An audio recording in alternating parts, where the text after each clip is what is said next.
Join ചെയ്യുന്നത് 4ാം ക്ലാസ്സിൽ പഠിക്കുമ്പോൾ ശ്രീകാന്തിന് ഇതിനെ പറ്റിയിട്ട് അതായത് സ്റ്റിച്ചിങ്ങിനെ പറ്റി എന്തെങ്കിലും ചെയ്തിട്ടുണ്ടോ? ഇല്ല. ഇപ്പോ ഈ സ്പോർട്ടിൽ 100% തീർച്ചയായിട്ടും ഇത് ലൈവ് വെക്കോട്ടെ, ഒരു പ്രശ്നവും ഇല്ല.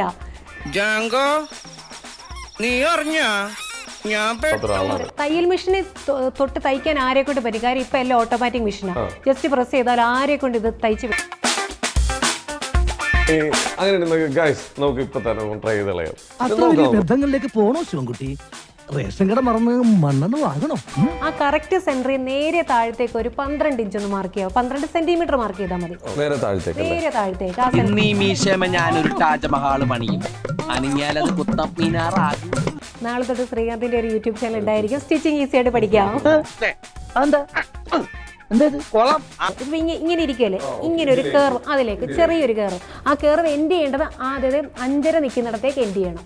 ഒരു കയ്യബദ്ധം നാറ്റിക്കരുത്. ഒന്നും അറിയാത്ത ശ്രീകാന്തിനെ കൊണ്ട് ഞാൻ ഒരു പാറ്റേൺ ഒരു 5 മിനിറ്റ് കൊണ്ട് ചെയ്യിച്ചെടുത്തില്ലേ? അപ്പൊ മനസ്സിലെങ്കിൽ ഞാൻ പോയിക്കോട്ടെ.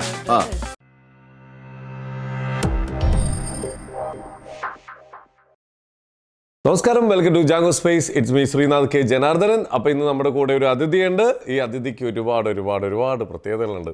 നമ്മളെന്തായാലും എസ്ടെക് ഫാഷൻ ഇൻസ്റ്റിറ്റ്യൂട്ട് നമ്മൾ തിരുവല്ലയിൽ ഉള്ളൊരു സ്ഥാപനമാണ്. പക്ഷേ സ്ഥാപനം തിരുവല്ലയിലാണെങ്കിലും കേരളത്തിലെ ഒരുപ്പെട്ട എല്ലാവർക്കും അറിയാം, ലോകത്തിൻ്റെ പല ഭാഗത്തുള്ള മലയാളികൾക്ക് എല്ലാവർക്കും അറിയാം. ഈ സ്ഥാപനം ഇത്രയും വളരണമെങ്കിൽ അതിൻ്റെ പുറകിൽ ഒരാളുണ്ട്. അദ്ദേഹമാണ് നമ്മുടെ കൂടെയുള്ളത്. യൂട്യൂബ് ചാനലിൽ കൂടെയൊക്കെ നമ്മൾ കണ്ടിട്ടുണ്ടാവും. നമ്മുടെ സ്വന്തം സ്മൃതിയാണ്. നമസ്കാരം, welcome to your show. Thank you. എന്തായാലും ഈ ഷോയിലേക്ക് നമ്മൾ സ്മൃതിനെ ഇൻവൈറ്റ് ചെയ്യാൻ കാരണം നമ്മുടെ നാട്ടിൽ ഒരുപാട് ഫാഷൻ ഡിസൈനിങ് സെൻറ്ററുകളൊക്കെ ഉണ്ട്. ഈ ആക്ടിവിറ്റി ചെയ്യുന്ന ഒരുപാട് ആൾക്കാരുണ്ട്. പക്ഷെ അതിൽ നിന്നൊക്കെ വ്യത്യസ്തമായിട്ട് എനിക്ക് തോന്നുന്നു ഒരു 2 രൂപയുടെ നൂലിലും ഒരു ഉഷയുടെ സാധാരണ ഒരു മെഷീനിൽ നിന്ന് തുടങ്ങിയിട്ട് ഇന്ന് ലോകത്തെ എല്ലായിടത്തും ഈ സർവീസ് എത്തണമെങ്കിൽ അതിൻ്റെ പുറകിൽ ഒരു വലിയൊരു സ്റ്റോറി ഉണ്ട്. ആ സ്റ്റോറി നമുക്ക് കേൾക്കാൻ വേണ്ടിയിട്ടാണ്. നമസ്കാരം. ആദ്യം ചോദിക്കട്ടെ, എങ്ങനെയാണ് ഈ ഒരു മേഖലയിലേക്ക് എത്തിയത്? മേഖലയിലേക്ക് എത്തിയെന്ന് പറഞ്ഞു കഴിഞ്ഞതിനകത്ത് ഞാൻ കുഞ്ഞിലെ തൊട്ടേ, അതായത് വീട്ടിൽ തയ്യൽ മെഷീൻ ഉണ്ടായിരുന്നു. അപ്പോൾ അമ്മ കുറച്ചൊക്കെ തയ്ക്കുമായിരുന്നു. നമ്മൾ സ്വന്തം ആവശ്യം ഞങ്ങൾക്കും തയ്ച്ച് തരുമായിരുന്നു. അപ്പോൾ നമുക്ക് ഈ മെഷീൻ ഇതിൻ്റെ ഈ പ്രവർത്തനം, ഈ അമ്മ തയ്ക്കുമ്പോൾ ഈ വീല് കറങ്ങുന്ന ആ ഒരു കാര്യങ്ങളായിരിക്കും നമ്മൾ കൊച്ചുകുട്ടികളായിരിക്കും കൂടുതൽ ശ്രദ്ധിക്കുന്നത്. അപ്പോൾ അതിങ്ങനെ കാണുക. പിന്നെ ബസ്സിലൊക്കെ പോകുമ്പോൾ ടിക്കറ്റ് കിട്ടുമ്പോൾ ടിക്കറ്റ് ഇങ്ങനെ നമുക്ക് ഇങ്ങനെ ഡോട്ട് ഉള്ളതുകൊണ്ട് ഇങ്ങനെ നമുക്ക് എടുക്കാൻ പറ്റും. അപ്പോൾ ഈ മെഷീന് ഇത് ഇങ്ങനെ ഡോട്ട് വീഴും. നമ്മൾ ചുമ്മാ ഒരു പേപ്പറൊക്കെ വെച്ച് ഇങ്ങനെ ചെയ്ത സമയത്ത് ഡോട്ട് വീഴും. അപ്പോൾ ഇതിങ്ങനെ നമുക്ക് കീറി എടുക്കാൻ പറ്റും. അതങ്ങനെ വിട്ട് കളിക്കാനായിട്ടുള്ള ഒരു ഇൻട്രസ്റ്റ് ഉണ്ട്. നമ്മൾ പിന്നെ കുഞ്ഞു കുട്ടികളൊക്കെ ആയിരിക്കും ഓഫീസൊക്കെ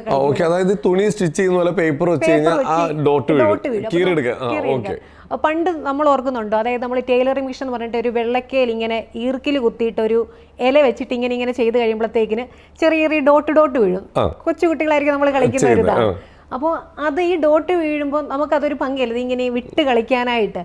അപ്പോൾ ഈ മെഷീനിൽ ഡയറക്റ്റ് അത് ചെയ്യുവാണെങ്കിൽ കുറച്ചും കൂടെ എളുപ്പമാണല്ലോ. അങ്ങനെ പേപ്പർ വെച്ചിട്ട് ഇത് ചെയ്യുക, നമ്മൾ ടിക്കറ്റ് ആക്കി കളിക്കുക, ഇതൊക്കെ ചെയ്യുമ്പോൾ നമ്മൾ അതിൽ വിട്ട് കൊടുക്കാനും അങ്ങനെയൊക്കെ ഒരു രസം ഉണ്ടാവും. ആ രസത്തിൽ തുടങ്ങിയതാണ്.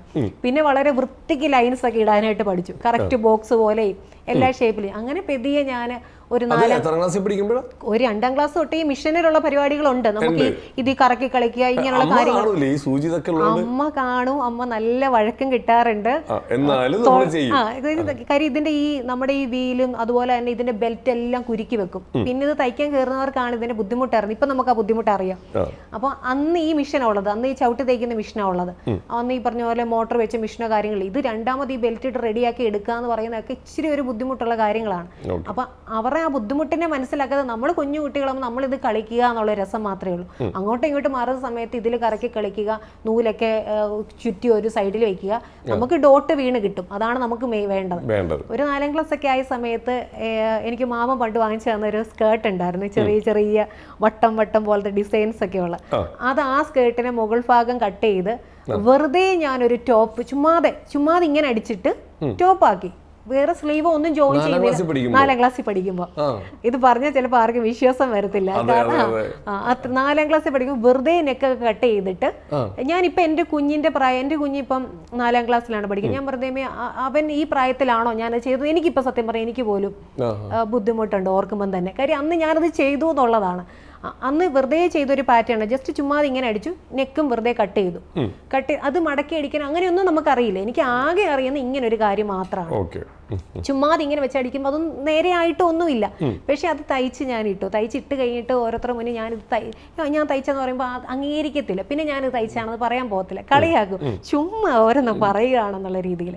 അങ്ങനെ തയ്ച്ചു. പിന്നെ ട്യൂഷൻ ക്ലാസ്സിൽ പിന്നെ ഓരോന്ന് തയ്ച്ചു. അപ്പോൾ പിന്നെ അമ്മയ്ക്ക് ഒരു ഇൻട്രസ്റ്റ് തോന്നി നമ്മൾ ചെയ്യുന്നെന്ന് കാണുമ്പോഴേ. അപ്പോൾ അച്ഛൻ പറഞ്ഞു കൊടുക്കുമെന്ന് പറയും. അപ്പോൾ അമ്മ പറയും ഇങ്ങനെയാണ് ഇത് ചെയ്യേണ്ടത് എന്ന് പറഞ്ഞു തന്നിട്ട് പിന്നെ നമ്മൾ ഓരോന്നോരോ ചെയ്യാൻ തുടങ്ങി. അങ്ങനെ നമ്മൾ ട്യൂഷൻ ക്ലാസ്സിലൊക്കെ ഇട്ടുകൊണ്ട് പോകുമ്പോൾ ആദ്യമൊക്കെ നമ്മളല്ല ചെയ്തതെന്ന് ഇവർ വിശ്വസിക്കുന്നില്ല. പിന്നീട് അമ്മ പറയില്ല അവൾ ചെയ്തതാണെന്ന് വീട്ടിൽ നിന്ന് പറയുമ്പോൾ ആൾക്കാർ വിശ്വസിക്കുമല്ലോ. അങ്ങനെ വന്ന് തൊട്ടടുത്ത വീട്, മേളത്തെ ഒരു വീടുണ്ടായിരുന്നു. ആ വീട്ടിലെ ടീച്ചറായിരുന്നു. ആ ആൻറ്റി എനിക്ക് വർക്ക് കൊണ്ട് തരുമായിരുന്നു, അതായത് സ്കേർട്ടൊക്കെ തയ്ക്കാനായിട്ട്. ഇത് 7ാം ക്ലാസ്സിൽ പഠിക്കുമ്പോൾ ഞാൻ 7ാം ക്ലാസ്സിൽ പഠിക്കുന്ന സമയത്ത് സ്കേർട്ട് തയ്ച്ചു കൊടുക്കുകയും ഓൾട്രേഷൻസ് ഒക്കെ ചെയ്തു കൊടുക്കുകയൊക്കെ ചെയ്യും. അത് നമുക്ക് 5 രൂപ കിട്ടും. ഈ 5 രൂപ എന്ന് പറഞ്ഞു കഴിഞ്ഞാൽ നമുക്ക് ഇന്നത്തെ 500 രൂപയുടെ വാല്യൂ ആണ് അന്നത്തെ 5 രൂപ എന്ന് പറഞ്ഞു കഴിഞ്ഞാൽ. അപ്പോൾ ഈ 5 രൂപയ്ക്ക് എന്നെ സംബന്ധിച്ചിടത്തോളം നമുക്ക് അടുത്ത് അന്ന് ഈ നല്ല മഞ്ഞ കളറിലെ ലഡു കിട്ടും, സാധാ ലഡു. ഇപ്പോഴത്തെ ഈ കളർഫുൾ ലഡുസ് ഒന്നും അല്ല, സാധാ. അതിനൊരു പ്രത്യേക ടേസ്റ്റാ. അപ്പൊ ഇത് നമുക്ക് ഈ ഒത്തിരി മധുരമുള്ള സാധനങ്ങളൊന്നും വീട്ടിൽ നിന്ന് അങ്ങനെ ഇപ്പോഴത്തെ വായിലുള്ള വരുന്നത് ഓർക്കുമ്പോൾ അന്നത്തെ ആ ഒരു സമയത്തോട്ട് പോകും. ഞാനങ്ങനെ മധുരം ഉപയോഗിക്കുന്ന ഒരാളല്ല ഇപ്പം. പക്ഷെ ഇപ്പോഴും എനിക്ക് നമ്മുടെ പഴയ ആ നോർമൽ ലഡു കണ്ടാൽ എനിക്ക് അത്ര ഇഷ്ടമാണ്. അപ്പൊ ഇത് അന്ന് 2 രൂപ 2.5 രൂപ ഒരു ലഡുവിന്. അപ്പൊ ഈ 5 രൂപ കിട്ടി 2 ലഡു വാങ്ങിക്കാന്നല്ല, വീട്ടിലെ ചെലവിന് കൊടുക്കാനോ കാര്യങ്ങൾക്കോ ഒന്നും അല്ല, നമുക്ക് ഈ ലഡു വാങ്ങിക്കുക. അതുപോലെ തന്നെ നമ്മുടെ ഈ ചെറിയ മുട്ടായി ഉണ്ടല്ലോ, അതായത് 1 രൂപയ്ക്ക് 10 മുട്ടായി കിട്ടും. ഇതൊക്കെ വാങ്ങിക്കുക, അതായത് നമ്മുടെ സാധാരണ പത്ര പേപ്പറിൽ ഇത് പൊതിയിട്ട് ഇതൊക്കെ വാങ്ങിക്കുക എന്നുള്ളത് നമുക്ക് അന്നത്തെ ഒരു ഇഷ്ടം. പിന്നെ അതിൽ നിന്ന് പിന്നെ പുതിയ വർക്കുകളും കാര്യങ്ങളൊക്കെ ആയി. പഠിക്കുന്നതിനോടൊപ്പം ഇത് ചെയ്തു കൊടുക്കുന്നത് ചെറിയ വർക്കുകളും കാര്യങ്ങളൊക്കെ ആയി. 10ാം ക്ലാസ്സൊക്കെ എത്തിയ സമയത്തും ഇതിനകത്ത് തന്നെ ഇത് ഒരു സൈഡിലുണ്ട്. അന്ന് ഈ പഴയ അമ്മയുടെ മിഷനെ തന്നെയാണ് ചെയ്ത് കൊടുക്കുന്നത് ക്ലാസ്സിൻ്റെ കൂടെ. വീട്ടിലേക്കുള്ള വരുമാനമൊന്നും അല്ല, എൻ്റെ സ്വന്തം കാര്യങ്ങൾക്ക് ഒരിതാകും. അന്ന് തൊട്ടേ എനിക്ക് വരുമാനമുണ്ട്. അത് കഴിഞ്ഞ് പിന്നെ +2 ഒക്കെ പഠിച്ച സമയത്താണെങ്കിൽ ടീച്ചേഴ്സിനൊക്കെ ചെയ്തു കൊടുക്കാൻ തുടങ്ങി. ഡിഗ്രിക്ക് ചെന്ന സമയത്താണ് എനിക്ക് വേറൊരു ഡിപ്പാർട്ട്മെന്റിൽ ഒരു ടീച്ചർ. അപ്പം നമ്മൾ സ്വന്തമായിട്ട് തയ്ച്ചാണോ ഇട്ടുകൊണ്ട് പോകുന്നത്, എവിടെ പോയാലും ചോദിക്കുന്നത് എവിടെ തയ്പ്പിച്ചാണോ ചോദിക്കും. അപ്പം ആ ഒരു സമയത്ത് നമുക്ക് ചെറിയൊരു മടിയും കൂടെ വരും, പഠിക്കുക, ഒരു ടീനേജ് കാലഘട്ടമാണല്ലോ. അപ്പം ഇത് ഞാൻ പറയും, ഇല്ല ഞങ്ങളുടെ കുഞ്ഞമ്മയുടെ വീടിനടുത്തൊരു പുള്ളിക്കാരി അവിടെ കൊണ്ടു കൊടുത്ത് ഇല്ലില്ല ചെയ്തു തരത്തില്ല, വേറൊരു നമ്മളൊരു ഫീൽഡിലോട്ട് പോവാണ്. അപ്പം നമുക്ക് നമ്മുടെ ചെയ്യും, ചേച്ചിയുടെ ചെയ്ത് കൊടുത്തുള്ള ഒരു ഗുണം എന്ന് വെച്ച് കഴിഞ്ഞാൽ എനിക്ക് എൻ്റെ എല്ലാ ജോലികളും പിന്നെ അവൾ ചെയ്തു തരും. കാര്യം നമുക്ക് ഒരു ചുരിദാർ തയ്ച്ചു കൊടുത്താൽ പിന്നെ ആ ഒരു വർഷത്തെ എൻ്റെ എനിക്ക് വേണ്ട ഹെൽപ്പ് എല്ലാം ചെയ്തു തരും. ഇതൊക്കെയാണ് നമുക്ക് വേണ്ട കൂലി. നമ്മൾ ഒരു വർഷമൊക്കെ ഈടാക്കിക്കൊണ്ടിരുന്നത്. അത് കഴിഞ്ഞ് പിന്നെ ഡിഗ്രിക്ക് ചെയ്യുന്നത് നമുക്ക് ഈ ചുരിദാറൊക്കെ തയ്ച്ച് ഇട്ട് കാണുമ്പോൾ ടീച്ചേഴ്സിനൊക്കെ ഭയങ്കര ഒരു പ്രത്യേക താല്പര്യം വരും. ആദ്യത്തെ കുറച്ച് ദിവസം യൂണിഫോം അല്ല, കളറായിരിക്കുമല്ലോ. അങ്ങനെ ആ ഒരു മോഡലും കാര്യങ്ങളൊക്കെ കണ്ടിട്ട് വേറെ ഡിപ്പാർട്ട്മെൻറ്റിലെ ഹെഡ് ടീച്ചർ എനിക്ക് ടീച്ചറിന് ചുരിദാർ തയ്ക്കാനായിട്ട്, ബ്ലൗസ് തയ്ക്കാനായിട്ടൊക്കെ കൊണ്ടു തന്നു. ഫസ്റ്റ് ഒരു ചുരിദാർ തയ്ച്ചു കൊടുത്തിട്ട് ഞാനൊന്ന് നമുക്കൊരു ഇൻകം എന്നുള്ള രീതിയിലല്ല ടീച്ചേഴ്സ് നമ്മൾ തയ്ച്ചു കൊടുക്കുന്നത്, നമുക്കൊരു ഇഷ്ടം. അവർ പറഞ്ഞ ആ ടീച്ചറിനോടുള്ള ഇഷ്ടം കൊണ്ട് അന്ന് നമ്മൾ പൈസയ്ക്ക് വേണ്ടിയിട്ടല്ല തയ്ക്കുന്നത്. എനിക്ക് ഒരാളെ ഇഷ്ടമാണെങ്കിൽ അവർ ചോദിച്ചാൽ ഞാൻ ചെയ്തു കൊടുക്കും. അപ്പോൾ ഈ ടീച്ചറിനെ എനിക്ക് ഭയങ്കര ഇഷ്ടമാണ്. അപ്പം പുള്ളിക്കാരി പറഞ്ഞപ്പോൾ ഞാൻ പുള്ളിക്കാരിക്ക് തയ്ച്ചു കൊടുത്തു. എൻ്റെ കയ്യിലോട്ട് നിർബന്ധിച്ച് എൻ്റെ കയ്യിലോട്ട് ഒരു 400 രൂപ വെച്ച് തന്നു. തുറന്നു കഴിഞ്ഞപ്പോൾ അന്നത്തെ വെച്ചാൽ ഈ 100 നോട്ടല്ലേ, നമുക്കിത് കാണുമ്പോൾ ഒത്തിരി വലിയ പൈസയാണ്. അന്നത്തെ 400 ഇന്നത്തെ വലിയൊരു എമൗണ്ട് ആണ്. എത്ര വർഷം, 10 വർഷത്തിന് മുന്നത്തെ കഥയെ 10-12 വർഷത്തെ മുന്നത്തെ കാര്യം ഈ പറയുന്നത്. അപ്പൊ ആ സമയത്ത് അതൊക്കെ നമുക്കെന്ന് പറയുന്നത് നമുക്ക് എന്തോ ഒരു ഇതുണ്ടെന്നുള്ളൊരു ടീച്ചർ അംഗീകരിച്ചു തരിക. പക്ഷെ അന്ന് വരെ എനിക്ക് ടീച്ചർമാരോട് വലിയൊരു സ്നേഹം ഇല്ലാത്ത ഒരാളായിരുന്നു ഞാൻ. അതിന്റെ കാരണം വേറൊന്നും പഠിക്കാൻ ഭയങ്കര ഉഴപ്പിയായിരുന്നു. അപ്പൊ സ്വാഭാവികമായിട്ടും ടീച്ചർമാർക്ക് നല്ലൊരു താല്പര്യം പ്രത്യേകമായിട്ട് ഉണ്ടാവുമല്ലോ. അപ്പോൾ ഞാനിപ്പോൾ ടീച്ചർ ആയതുപോലും ഞാൻ ടീച്ചറാകണമെന്ന് പോലും ഞാൻ അങ്ങനെ ആഗ്രഹിച്ചു വന്ന ഒരാളല്ല. വഴി തിരിച്ച് വന്ന് ഇപ്പം എനിക്ക് ഏറ്റവും ഇഷ്ടമുള്ള ഫീൽഡ് ഇത് തന്നെയാണ്. അപ്പോൾ ഞാൻ 4ാം ക്ലാസ്, ഇത് പറഞ്ഞു 4ാം ക്ലാസ്സിലാണ് എല്ലാത്തിനും തുടക്കം. 4ാം ക്ലാസ്സിൽ ഞാൻ പഠിക്കുന്ന സമയത്ത് ടീച്ചർ ഒരു ക്വസ്റ്റ്യൻ ചോദിച്ചു. കാര്യം നോർമലി പഠിക്കാൻ വളരെ മിടുക്കി ആയതുകൊണ്ട് അന്ന് റാങ്ക് വ്യവസ്ഥയിലാണ് ക്ലാസ്സിൽ ഇരുത്തുന്നത് കൊണ്ട് നോർമലി ഞാൻ ബാക്ക് ബെഞ്ചിലാണ് ഇരിക്കുന്നത്. അത് അന്നത്തെ ഒരു സിസ്റ്റം അങ്ങനെ ആയതുകൊണ്ടാണ്. അപ്പോൾ ലാസ്റ്റ് ബെഞ്ച് ചെയ്തപ്പോൾ ഇങ്ങനെ ഫസ്റ്റ് ബെഞ്ച് മിടുക്കന്മാരിയ്ക്കുകയാണത്. അപ്പോൾ ഇവിടുന്ന് ചോദ്യം ചോദിച്ചു വന്നപ്പോൾ ഇവർക്കൊന്നും ഒരു ചോദ്യത്തിൻ്റെ ഉത്തരം അറിയത്തില്ല. ആ ചോദ്യം ഉത്തരം ഇന്നും എനിക്ക് അറിയത്തില്ല, ഇപ്പോൾ ഓർക്കുന്നില്ല. പക്ഷേ ആ ചോദ്യത്തിന് ഉത്തരം ക്ലാസ്സിൽ എൻ്റെ 50 കുട്ടികളോ 40 കുട്ടികളോ മറ്റോ ക്ലാസ്സിലുണ്ടെന്ന്. അപ്പോൾ ചോദ്യം ചോദിച്ചൊന്ന് ലാസ്റ്റിലിരുന്ന് ഞാൻ ഉത്തരം പറഞ്ഞു. നമ്മളിനി ഇത് ഉത്തരം പറയുമ്പോൾ നമ്മൾ എന്താ ഒരു പ്രതീക്ഷിക്കുന്നത്, ഇവരുടെ ഭാഗത്തുനിന്ന് എന്ന്. പക്ഷേങ്കിൽ എനിക്ക് കിട്ടിയ തിരിച്ചുള്ള റെസ്പോണ്ട് എന്ന് പറഞ്ഞു കഴിഞ്ഞാൽ ആരെയും ഞെട്ടിക്കുന്നതായിരുന്നു. അന്നാണ് ഞാൻ തിരിച്ചറിയുന്നത് ഞാൻ എന്താണെന്നുള്ളത്. എന്നോട് എൻ്റെ അധ്യാപിക പറഞ്ഞ കാര്യം, ദേ നോക്കൂ, ഞാൻ ഉത്തരം പറഞ്ഞല്ലോ, ഞാൻ ഓർത്ത് എന്നെ ഇപ്പം ഇങ്ങോട്ട് പ്രശംസിക്കും എന്നാണ് നമ്മൾ വിചാരിക്കുന്നത്. നോക്കൂ, ഇത്രയും ബുദ്ധിയുള്ള കുട്ടികൾ ഈ ക്ലാസ്സിലുണ്ടായിട്ട് ആ ബുദ്ധിയില്ലാത്ത കുട്ടി ഉത്തരം പറഞ്ഞത് കണ്ടോ? എനിക്ക് പറയണ്ടായിരുന്നു എന്നായിപ്പോയി. ദൈവം, ഞാൻ എന്തിനാണ് ഈ ഉത്തരം പറഞ്ഞത്? വളർത്തിയതാണോ എനിക്കിന്നും മനസ്സിലായിട്ടില്ല. മനസ്സിൽ വന്ന കാര്യം വെച്ചാൽ ഇനി ആരെങ്കിലും ഉത്തരം പറഞ്ഞില്ലേ പറയാതിരിക്കുക, വെറുതെ നമുക്കിനി ആ പേരൂടെ കിട്ടണ്ടല്ലോ. അപ്പോൾ എൻ്റെ മനസ്സിൽ അത്രയും ബുദ്ധിയില്ലാത്ത കുട്ടിയാണോ? അപ്പോൾ ഞാൻ എന്നെ സമാധാനിപ്പിക്കും. ഇത് ഈ ഞാൻ പറയും 4ാം ക്ലാസ്സിൽ പഠിക്കുന്ന സമയത്ത് ആ ഒരു കാര്യമുണ്ട്, ഇന്നും എൻ്റെ മനസ്സിലുണ്ട്. ആ ടീച്ചർ നിന്ന രീതികൾ എൻ്റെ മനസ്സിലുണ്ട്, ആ ടീച്ചർ കൊടുത്ത സാരി എൻ്റെ മനസ്സിലെ കളറുണ്ട്, ഇതെല്ലാം എൻ്റെ മനസ്സിലുണ്ടെങ്കിൽ അന്ന് എനിക്കത് വേദനയായിരുന്നു. കാരണം അത്രയും കുട്ടികളുടെ മുന്നിൽ നമുക്കതൊരു നമുക്ക് വിഷമമാണ്. പക്ഷേങ്കിൽ പിന്നീട് ഞാനത് ഓരോ ക്ലാസ്സിലും ഞാനിത് ഓർക്കും. ഓരോ ക്ലാസ് ഇപ്പം വരെ ഞാനത് ഓർക്കുന്നുണ്ടെങ്കിൽ അപ്പം ഞാൻ അന്ന് വിചാരിച്ചു, വലുതാകുമ്പോൾ ടീച്ചറായിട്ട് എല്ലാ ടീച്ചർമാരും പിള്ളേരെ പഠിപ്പിക്കണം. അന്ന് അത് വെറുതെ വിചാരിച്ചുവെങ്കിലും ഒരിക്കലും ഞാൻ അങ്ങനെ ആകണമെന്ന് ഒന്നും വിചാരിച്ചിട്ട് ഒന്നും ഉണ്ടായിരുന്നില്ല. പക്ഷേ എങ്കിലും അന്നേ വിചാരിച്ചു, അയ്യോ അങ്ങനെ എന്നാലും പറഞ്ഞല്ലോ, അങ്ങനെ എന്നാലും പറഞ്ഞല്ലോ എന്ന് നമ്മളിങ്ങനെ വിചാരിച്ചു. പക്ഷേ എങ്കിൽ പിന്നീട് അതൊക്കെ അങ്ങ് മാറിയെങ്കിൽ ഈ സംഭവം എൻ്റെ മനസ്സിൽ ഇന്നും ഞാൻ പറയണം എന്നുണ്ടെങ്കിൽ അന്ന് എനിക്ക് വേദനയായിട്ട് തന്നെയാണ്. അത്രയും ഉള്ളിൽ കിടന്നിട്ടാണ്. കാര്യം അത്രയും പിള്ളേരുടെ മുന്നിലല്ലേ നമ്മൾ പറയുന്നത്. അപ്പം ഞാൻ ഇപ്പം ചിന്തിക്കുമ്പോൾ ഞാൻ ഓർക്കുവാണ്, ഒരിക്കലും ഒരു ടീച്ചേഴ്സ് അങ്ങനെ പറയാൻ പാടില്ല. വേറൊന്നും കൊണ്ടല്ല, ഇപ്പം 50 കുട്ടികൾ ഒരു ക്ലാസ്സിലുണ്ടെങ്കിൽ 50 മിടുക്കന്മാരായിരിക്കാം, ഒരു അര മാർക്കിൻ്റെയൊക്കെ വ്യത്യാസത്തിനായിരിക്കാം ലാസ്റ്റ് മാർക്ക് നമുക്കായി പോകുന്നത്. അങ്ങനെ അവർക്ക് ചിന്തിച്ചുകൂടെ? അങ്ങനെ അല്ല, എൻ്റെ കാര്യത്തിൽ അങ്ങനെയല്ല. അങ്ങനെ ചിന്തിക്കാമല്ലോ. എല്ലാവരും മിടുക്കന്മാരാണെങ്കിൽ ലാസ്റ്റ് ഇരിക്കുന്നവരും മിടുക്കനാണ്. ആ ടീച്ചറിന്റെ മികവ് കൊണ്ടല്ലേ എല്ലാവരും മിടുക്കരായത്.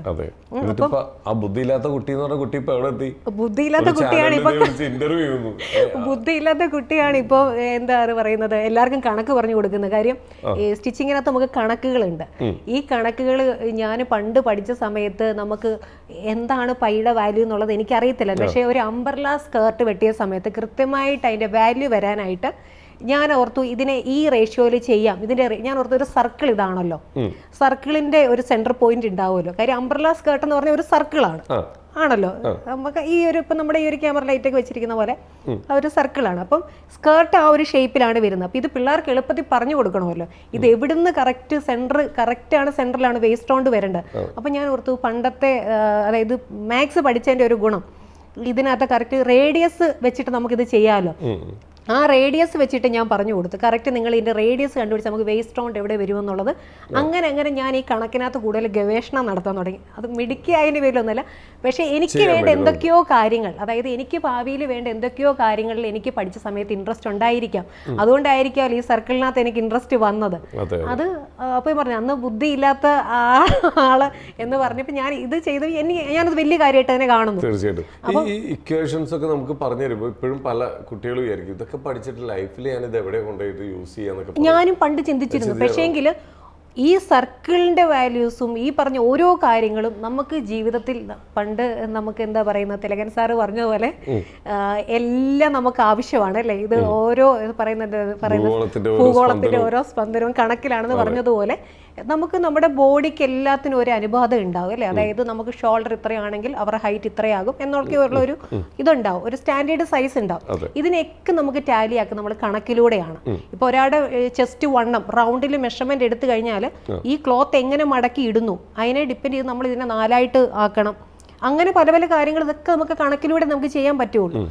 പക്ഷേങ്കിൽ നമ്മൾ ബേസായിട്ട് പഠിക്കുന്ന ഒരാൾക്ക് നമുക്ക് ഒരുപാട് തിയറീസ് ഒന്നും നമുക്ക് ഭാവിയിൽ ആവശ്യം വരത്തില്ലെങ്കിലും, പക്ഷെ നമ്മൾ 10ാം ക്ലാസ് വരെ പഠിക്കുന്ന മാത്സിൽ പഠിക്കുന്ന പല കാര്യങ്ങളും നമ്മൾ ചെയ്യുന്ന ജോലിയുമായിട്ട് നമുക്ക് ആവശ്യങ്ങൾ വരാം. ഇപ്പം നമ്മളൊരു ദോശ ഉണ്ടാക്കുകയാണെങ്കിൽ കൃത്യമായിട്ട് നമ്മൾ ഒരു ഈവനായിട്ടൊരു സർക്കിൾ നമ്മൾ ചെയ്തെടുക്കുന്നില്ലേ, നമ്മളത് കണക്കാണെന്ന് വിചാരിക്കാതെ നമ്മൾ ചെയ്തെടുക്കുന്നു അല്ലേ. ഇപ്പോൾ ഒരു കേക്ക് നമ്മൾ ഡിവൈഡ് ചെയ്ത് മുറിക്കണം എന്നുണ്ടെങ്കിൽ 10 പേരുണ്ട്, നമ്മൾ ഈവനായിട്ട് മുറിക്കണം എന്നുണ്ടെങ്കിൽ നമുക്കൊരു ബേസ് ഒരു കണക്കറിയണ്ട്. ആ കണക്ക് നമുക്ക് ഈ ഒരു ഫീൽഡിൽ നമുക്ക് ആവശ്യമാണ്.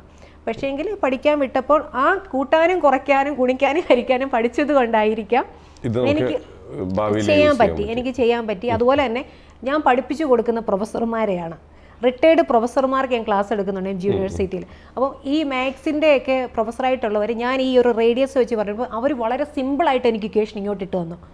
മിസ്സേ അതായത് മിസ്സ് ഈ റേഡിയസ് ഇങ്ങനെ വെച്ചിട്ടല്ലേ ഈ ഒരു കാൽക്കുലേഷൻ, കുറച്ചുകൂടെ സിമ്പിളായിട്ട് മിസ്സിന് ഡയറക്റ്റ് അപ്ലൈ ചെയ്യാം ഈ ഒരു കാൽക്കുലേഷൻ വെച്ചിട്ട്.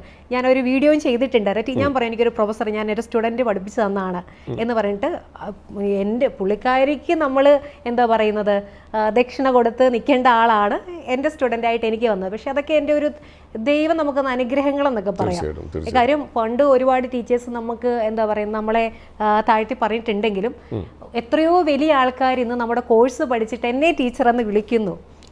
അതൊക്കെ എന്ന് പറഞ്ഞാൽ ദൈവം തന്ന് ഞാൻ വേദനിച്ചതിൻ്റെ ആയിരിക്കാം. അത് ഒരു കുഞ്ഞു, ഇന്ന് എനിക്കത് വലിയ വേദനയായിട്ട് തോന്നുന്നില്ല, ആ ഒരു കുഞ്ഞു മനസ്സ് വേദനിച്ചതിൻ്റെ ആയിരിക്കാം ഈശ്വരൻ ഈ തരുന്ന അനുഗ്രഹങ്ങളെന്ന് ഞാൻ അതിനെ കണക്കാക്കുന്നു. അപ്പോൾ ടീച്ചർ എന്നോട് പറഞ്ഞു, സ്മൃതി ഇതുപോലെ എന്നെ മിസ്സെന്നാണ് പുള്ളിക്കാരി വിളിക്കുന്നത്, പഠിക്കുന്ന മിസ്സെന്നായിരുന്നു വിളിക്കുന്നത്. എന്നിട്ട് പറഞ്ഞു ഇതുപോലെ ഒരു കാര്യം ചെയ്യൂ, ഈ അംബ്രലയുടെ സെമി അംബ്രലയാണ് അത് ഞാൻ ഈ കഷ്ടപ്പെട്ട, അതായത് ഇത്ര ഈ റേഡിയസ് ഇങ്ങോട്ടേക്ക് മാറ്റി ചെയ്യുമെന്നായിരുന്നു പറഞ്ഞു കൊടുക്കുന്നത്. പുള്ളിക്കാരി എനിക്ക് വളരെ ഈസി ആയിട്ട് പറഞ്ഞ കണക്കെന്ന് പറഞ്ഞു കഴിഞ്ഞാൽ വേസ്റ്റ് റൗണ്ട് എത്രയാണ്, ഫുൾ അംബ്രലയാണെങ്കിൽ 6.28 ചെയ്താൽ പോരെ എന്നൊരു കാര്യം പറഞ്ഞു തരുന്നത്. അത് വെച്ചിട്ട് കറക്റ്റ് വേസ്റ്റ് ലൈൻ എവിടെ കിട്ടുന്നത്, ഒരാളുടെ വേസ്റ്റ് റൗണ്ട് നമുക്ക് കറക്റ്റ് കിട്ടുക. അപ്പം ബാക്കി ഈ കണക്കിൻ്റെ പ്രധാന ഇക്വേഷൻസ് നമ്മൾ പഠിപ്പിക്കുന്ന സ്റ്റുഡൻസ് നമുക്ക് ഇങ്ങോട്ട് പറഞ്ഞു തരുവാണ്. അപ്പോൾ അതിനെ കൂടുതൽ ഏറ്റവും സിമ്പിളായിട്ട് നമുക്ക് ഒരു ഗാർമെന്റ് കട്ട് ചെയ്ത് സ്റ്റിച്ച് ചെയ്യാനായിട്ടുള്ള ഇക്വേഷൻസ് ഞാൻ ഇങ്ങനെയാണ് കണ്ടുപിടിച്ചിട്ടുള്ളത്. എൻ്റെ ഒരു യൂസ് ചെയ്യാൻ പറ്റി എന്നുള്ളതാണ്. അപ്പോൾ അതുകൊണ്ട് ഇപ്പം ഞാൻ അന്ന് ടീച്ചേഴ്സിനെ എനിക്ക് ചെറിയൊരു വിഷമം തോന്നിയെങ്കിലും ഇന്ന് ഞാൻ എൻ്റെ ഫീൽഡ് ഞാൻ ഒരുപാട് സന്തോഷത്തിൽ ഇപ്പം ഈ ജോലി ചെയ്യുന്നത്. കാരണം എന്ന് വെച്ചാൽ നമ്മളെല്ലാവരും അംഗീകരിക്കുന്നു, സ്നേഹിക്കുന്നു. അതിലുപരി ഞാൻ ഒരു കാര്യം കൂടെ മനസ്സിലാക്കി, ഒരു ടീച്ചർ എങ്ങനെ ആകരുത്, എന്തുണ്ടെങ്കിലും നമ്മളുടെ കൂടെ ചേർത്ത് നിർത്തുക. കാര്യം അറിയാത്തോണ്ടായിരിക്കുമല്ലോ നമ്മുടെ അടുത്ത് പഠിക്കാൻ വരുന്നത്, അവരെ പഠിപ്പിച്ചെടുക്കുക എന്നുള്ളതാണല്ലോ നമ്മുടെ കഴിവ്, നമ്മൾ ചെയ്യേണ്ട ഒരു കടമ. അപ്പം മാക്സിമം അവരെ മുന്നോട്ടേക്ക് കൊണ്ടുവരിക എന്നുള്ളതാണ് ഒരു ടീച്ചർ ചെയ്യുന്നത്. ബുദ്ധി ഉണ്ടോ ബുദ്ധി ഇല്ലയോ എന്നുള്ളതല്ല, എല്ലാവരും എല്ലാം അറിഞ്ഞു വരുന്നവരല്ല, അറിയാത്തവരാണ്. ഇപ്പം ഡോക്ടർമാർ നമ്മുടെ കോഴ്സ് പഠിക്കുന്നുണ്ട്, എഞ്ചിനീയർമാർ പഠിക്കുന്നുണ്ട്, അഡ്വക്കേറ്റുമാർ പഠിക്കുന്നുണ്ട്, വീട്ടമ്മമാർ പഠിക്കുന്നുണ്ട്. എന്നെ സംബന്ധിച്ചിടത്തോളം എനിക്ക് എല്ലാവരും ഒരുപോലെയാണ്. കാരണം അവർ നമ്മുടെ ഫീൽഡിലേക്ക് വരുമ്പോൾ ഞാൻ പറഞ്ഞു നിങ്ങൾ ആദ്യ അക്ഷരം എഴുതുന്ന തുടങ്ങി ഇവിടെ പഠിക്കാൻ പോകുന്നത്. അപ്പോൾ എല്ലാവർക്കും ഒരേ ലെവലിൽ പറഞ്ഞു കൊടുത്തു പോകേണ്ടതായിട്ടുണ്ട്. അപ്പം ഞാൻ ഇവർക്ക് കൂടുതൽ ബുദ്ധിയുണ്ട്, ഇവർക്ക് കുറവ് ബുദ്ധിയുണ്ടെന്ന് ഞാൻ മനസ്സിലാക്കിയാൽ എങ്ങനെ ഇരിക്കും? അപ്പം ഞാൻ മനസ്സിലാക്കുന്ന ഇവരിൽ ഞാൻ എന്നെയാണ് കാണുന്നത്. അപ്പം ഒന്നും അറിയാത്ത ഒരാൾക്ക് എങ്ങനെ ഇത് പഠിച്ചെടുക്കാൻ പറ്റും, ആ ഒരു രീതിയിലുള്ള ഏറ്റവും സിമ്പിളായിട്ടുള്ള ഫോർമുലാസ് യൂസ് ചെയ്തിട്ട് നമ്മൾ ക്ലാസ്സുകൾ കൊടുക്കുന്നത്. അതുകൊണ്ട് തന്നെ എന്താ നമ്മുടെ സ്റ്റുഡൻസിനാണെന്നുണ്ടെങ്കിൽ ഏതൊരാൾ മുന്നിൽ വന്ന് നിന്നാലും അവരുടെ ബോഡി മെഷർമെൻറ്റ് എടുത്ത് ചെയ്ത് കൊടുക്കാനായിട്ട് ഞാൻ പ്രാപ്തരാക്കി വിടും. എൻ്റെ അഡ്മിഷൻ എടുത്ത് വരുന്ന ഫസ്റ്റ് ക്ലാസ് ഞാൻ പറയുന്ന ഒരു കാര്യം എന്ന് പറഞ്ഞു കഴിഞ്ഞാൽ, ഞാൻ നിങ്ങൾക്ക് ഇന്നൊരു ഉറപ്പ് തരുവാണ്. ഇന്ന് നിങ്ങളിവിടെ എൻ്റെ മുന്നിൽ എത്തിയല്ലോ, ഇന്ന് മുതൽ ഞാൻ പഠിപ്പിക്കുന്ന ഓരോ ഗാർമെൻറ്റ്സും ഏതൊരാളുടെ മെഷർമെൻറ്റിൽ നിങ്ങൾ ചെയ്തു കൊടുക്കാൻ പ്രാപ്തരായിരിക്കും. പക്ഷെ ഞാനിവിടെ പറയുന്ന കാര്യങ്ങൾ നിങ്ങൾ അതുപോലെ ചെയ്യണം, അത്രയും മാത്രം ചെയ്താൽ മതി. അതുപോലെ തന്നെ പറയും, നിങ്ങൾ ഇന്ന് ഇവിടെ വരുമ്പോൾ നിങ്ങൾ നാളെ ഒരു ബ്രാൻഡ് തുടങ്ങാനായിട്ടോ നിങ്ങളൊരു ബൊട്ടീക്ക് തുടങ്ങാനായിട്ടോ സ്വപ്നം കണ്ടായിരിക്കുമല്ലോ എൻ്റെ അടുത്തേക്ക് എത്തുന്നത്.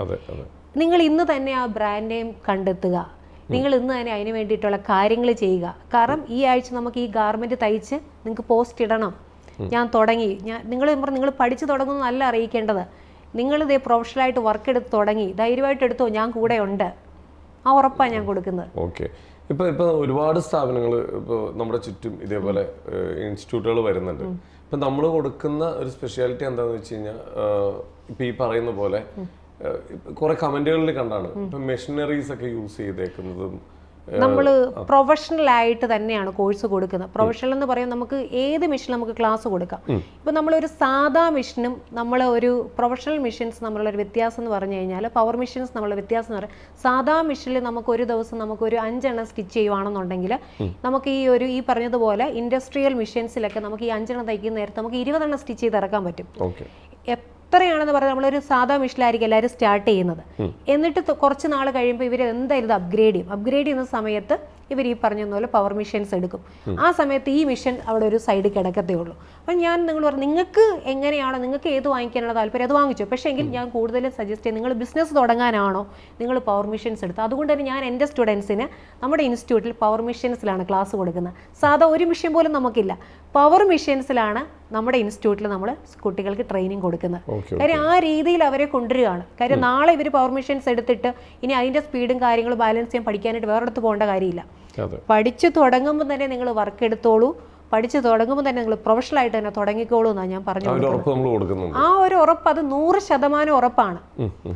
എൻ്റെ ക്ലാസ്സിന് വരണം, അഡ്മിഷൻ എടുത്തത് കൊണ്ട് നമുക്ക് പറ്റത്തില്ല. അതുപോലെ തന്നെ എൻ്റെ സ്റ്റുഡൻസിന് ഒരുപാട് പേര് എനിക്ക് ചോദിക്കും 2 പേരെ ഇത് ജോലിക്ക് കിട്ടുമോ എന്നുള്ള കാര്യം. എൻ്റെ സ്റ്റുഡൻസ് പഠിച്ചു തുടങ്ങുമ്പോൾ തന്നെ വർക്ക് എടുത്ത് തുടങ്ങുന്നുണ്ട്.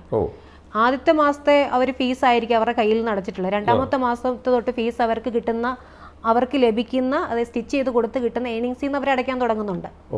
അത് നിങ്ങളെ കൊണ്ട് സാധിക്കും, 100% സാധിക്കും. തീർച്ചയായിട്ടും. ഓക്കെ, കാര്യം എൻ്റെ അടുത്ത് പഠിച്ചു കഴിഞ്ഞാൽ ഇനി നിങ്ങൾക്ക് വേറൊരിടത്ത് പോയി പഠിക്കേണ്ട അവസ്ഥ വരത്തില്ല. ഓക്കെ.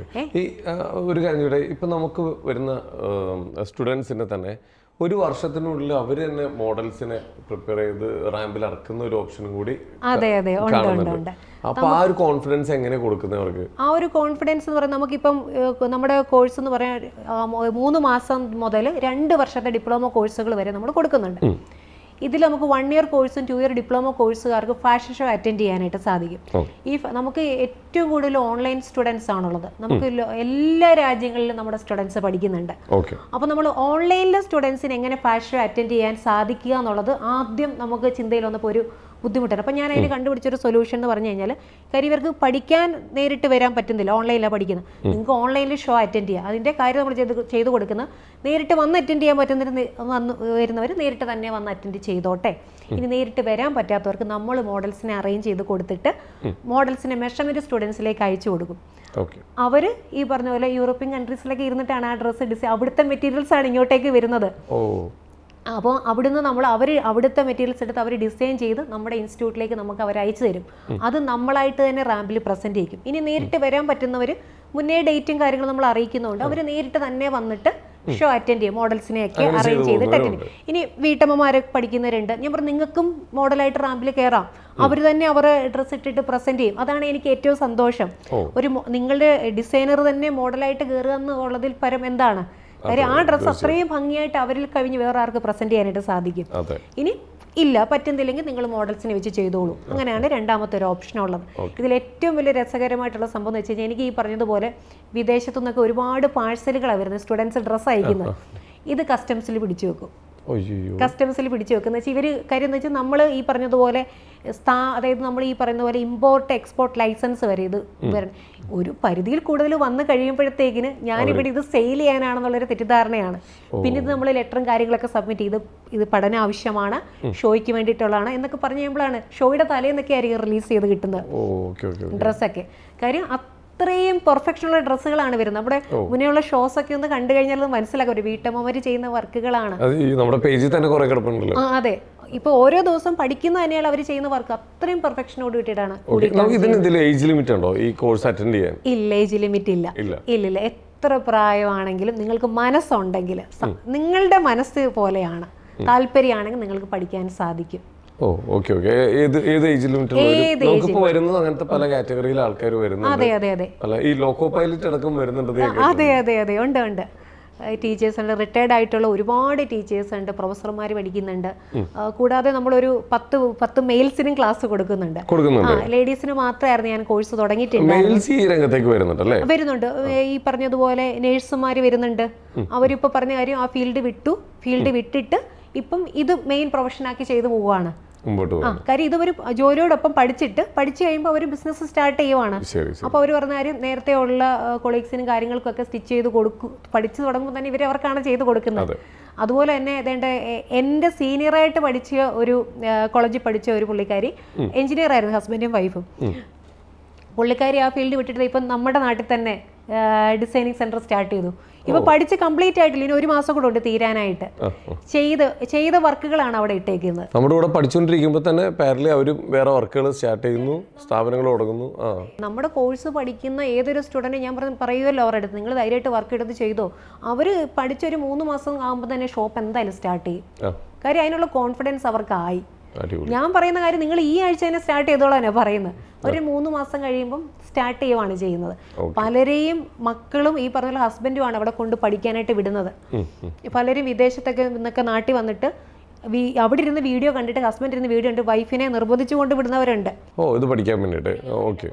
അവർക്ക് ഒരു ബിസിനസ് തുടങ്ങണം, നമ്മളിവിടെ അത് സാധ്യമാകും എന്നുള്ളൊരു ഉറപ്പുകൊണ്ട് നമ്മളിലേക്ക് വരുന്നതല്ലേ. അപ്പം എനിക്ക് കൊടുക്കാൻ പറ്റുന്ന ഒരു കാര്യം എന്ന് വെച്ച് കഴിഞ്ഞാൽ മാക്സിമം സപ്പോർട്ട് ചെയ്യുക. ഓക്കെ. ഈ നമ്മുടെ സ്ഥാപനത്തിൽ പഠിക്കാൻ വരുന്നതിൻ്റെ വേറെ കുറേ ഗുണങ്ങളും കൂടിയുണ്ട്. കാരണം നമ്മുടെ സ്കൂൾ ലൈഫൊക്കെ ഒരു കല്യാണത്തോട് കൂടിയിട്ട് അല്ലെങ്കിൽ കോളേജ് ലൈഫൊക്കെ തീർന്നു എന്ന് വിചാരിക്കുന്ന സ്ഥലത്തു നിന്നാണ് നമ്മുടെ സ്ഥാപനത്തിലേക്ക് വന്നു കഴിഞ്ഞ് ഇതൊക്കെ തിരിച്ചു കിട്ടുമെന്ന് പറയുന്നുണ്ട്. അതെങ്ങനെയാണ്? അതിൻ്റെ കാര്യം എന്ന് വെച്ച് കഴിഞ്ഞാൽ ഈ പറഞ്ഞതുപോലെ ഞാനും അവരിൽ ഒരാളാണ്. ഇപ്പം ഞാനും ഈ പറഞ്ഞതുപോലെ ഈ കോവിഡ് സമയം കാര്യങ്ങളൊക്കെ കഴിഞ്ഞ സമയത്ത് തുടങ്ങിയ സമയത്ത് കംപ്ലീറ്റ് എനിക്ക് ഓൺലൈൻ ക്ലാസ് ആയിരുന്നു. ഓൺലൈൻ ക്ലാസ്സിൻ്റെ ഇതായിരുന്നു. അപ്പോൾ നമ്മൾ ആരെയും കാണുന്നില്ല. ആ സമയത്ത് എനിക്ക് ഈ പറഞ്ഞ ഒരു ഡിപ്രഷനും കാര്യങ്ങളൊക്കെ ഉണ്ടായ ഒരു സാഹചര്യങ്ങളുണ്ട്. കാര്യം ആരെയും നമ്മൾ കാണുന്നില്ല, ഒരു മനുഷ്യരെ നമ്മൾ കാണുന്നില്ല. അങ്ങനെ 1 വർഷം ഞാൻ വീട്ടിൽ തന്നെ ഇരുന്ന് എനിക്ക് മാനസികമായിട്ട് ഭയങ്കര ബുദ്ധിമുട്ടും പ്രയാസങ്ങളൊക്കെ വന്ന സമയത്ത് ഹസ്ബൻഡ് പറഞ്ഞു, നീ ഇതിനകത്തൊന്ന് വെളിയിലോട്ടൊന്ന് ഇറങ്ങ്, കുറച്ച് പേരെ കാണുന്നു. ആ സമയത്താണ് ഞാൻ ഓഫ്ലൈൻ ക്ലാസ് ഞാൻ തിരുവല്ലയിൽ സ്റ്റാർട്ട് ചെയ്യുന്നത്. അത് നമ്മൾ ഈ ബുദ്ധിമുട്ട് എന്താണ് നമ്മൾ തിരിച്ചറിഞ്ഞിട്ട് ചെല്ലുവാണ്. ഈ പറഞ്ഞ പോലെ ഞാൻ ജോലിയിലും കാര്യങ്ങളും എല്ലാം എൻഗേജ്ഡ് ആണെങ്കിൽ കൂടിയും എനിക്കത് പിടിപെട്ടു. എനിക്കത് ഭയങ്കരമായിട്ട് മാനസികമായിട്ട് ബുദ്ധിമുട്ടായ സമയത്ത് ഞാൻ ചെന്നിട്ട് ആദ്യമൊക്കെ എനിക്ക് മടിയായിരുന്നു ഓഫ്ലൈൻ ക്ലാസ് തുടങ്ങാനായിട്ട്. സ്റ്റുഡൻസിൻ്റെ അങ്ങാറ്റ നിർബന്ധം കൊണ്ട് തുടങ്ങിയതാണ് തിരുവല്ലയിൽ ക്ലാസ്. പക്ഷേ അത് ഈ പറഞ്ഞ ആദ്യം ഒരു 30 സ്റ്റുഡൻസ് ആയിരുന്നു. പിന്നെ അത് എനിക്ക് മാക്സിമം നമ്മുടെ ക്ലാസ്സിൻ്റെ, അതായത് ഒരു ക്ലാസ്സിന് നമുക്ക് 50 പേർക്കാണ് സീറ്റിംഗ് കപ്പാസിറ്റി ഉള്ളത്. 50 പേർക്കാണ് അഡ്മിഷൻ നമ്മൾ കൊടുക്കുന്നത് ഒരു ബാച്ചിൽ. നമുക്ക് 3 മാസം കൂടുമ്പോൾ പുതിയ ഓഫ്ലൈൻ ബാച്ചസ് നമുക്ക് അവിടെ സ്റ്റാർട്ട് ചെയ്യാറുണ്ട്. അപ്പം ഇവർ വരുന്നതാണ് എൻ്റെ സ്വർഗം. അപ്പോൾ അതിനെ മാക്സിമം സ്വർഗമാക്കുക, അത് ഞങ്ങളുടെ സ്വർഗം തന്നെയാണത്. അപ്പോൾ ഞാൻ പറഞ്ഞപ്പോൾ നമ്മൾ കോളേജിൽ എങ്ങനെയായിരുന്നു, നമ്മൾ സ്കൂളിൽ എങ്ങനെയായിരുന്നു, ആ കാലഘട്ടം തിരിച്ച് കിട്ടിയതുപോലെ ഞങ്ങളവിടെ കളിച്ചിരികളും പഠിച്ച് ഇച്ചിരി അങ്ങോട്ട് കഴിയുമ്പോൾ മിസ്സേ നമുക്കിനിയും കളിക്കാം, സാറ്റ് കളിക്കാൻ വരെ റെഡിയാണ്. എന്താണ് ചെയ്യേണ്ടത്, ഒരു ഡ്രസ്സ് കഴിച്ചുമ്പോൾ ഡാൻസ് കളിക്കാം, മിസ്സേ നമുക്ക് ഡാൻസ് കളിക്കാം, ഇന്ന് തയ്ച്ചുകൊണ്ട് ഡാൻസ് കളിക്കാം. പാട്ട് അവർ നേരത്തെ അവർ തന്നെയാണ് പാട്ട് സെലക്ട് ചെയ്ത് വെക്കുന്നത്, അവർ തന്നെയാണ് എന്നെ ഡാൻസ് പഠിപ്പിക്കുന്നത്.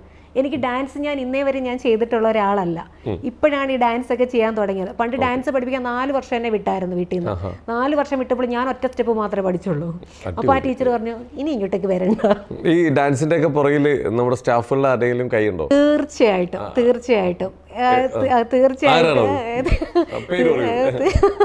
അഞ്ജുലക്ഷ്മി അതുപോലെ തന്നെ ജയലക്ഷ്മി എന്ന് പറഞ്ഞ 2 പേരുണ്ട്. ഇവരാണ് എൻ്റെ നൃത്ത അധ്യാപകർ. ഇവരാണ്.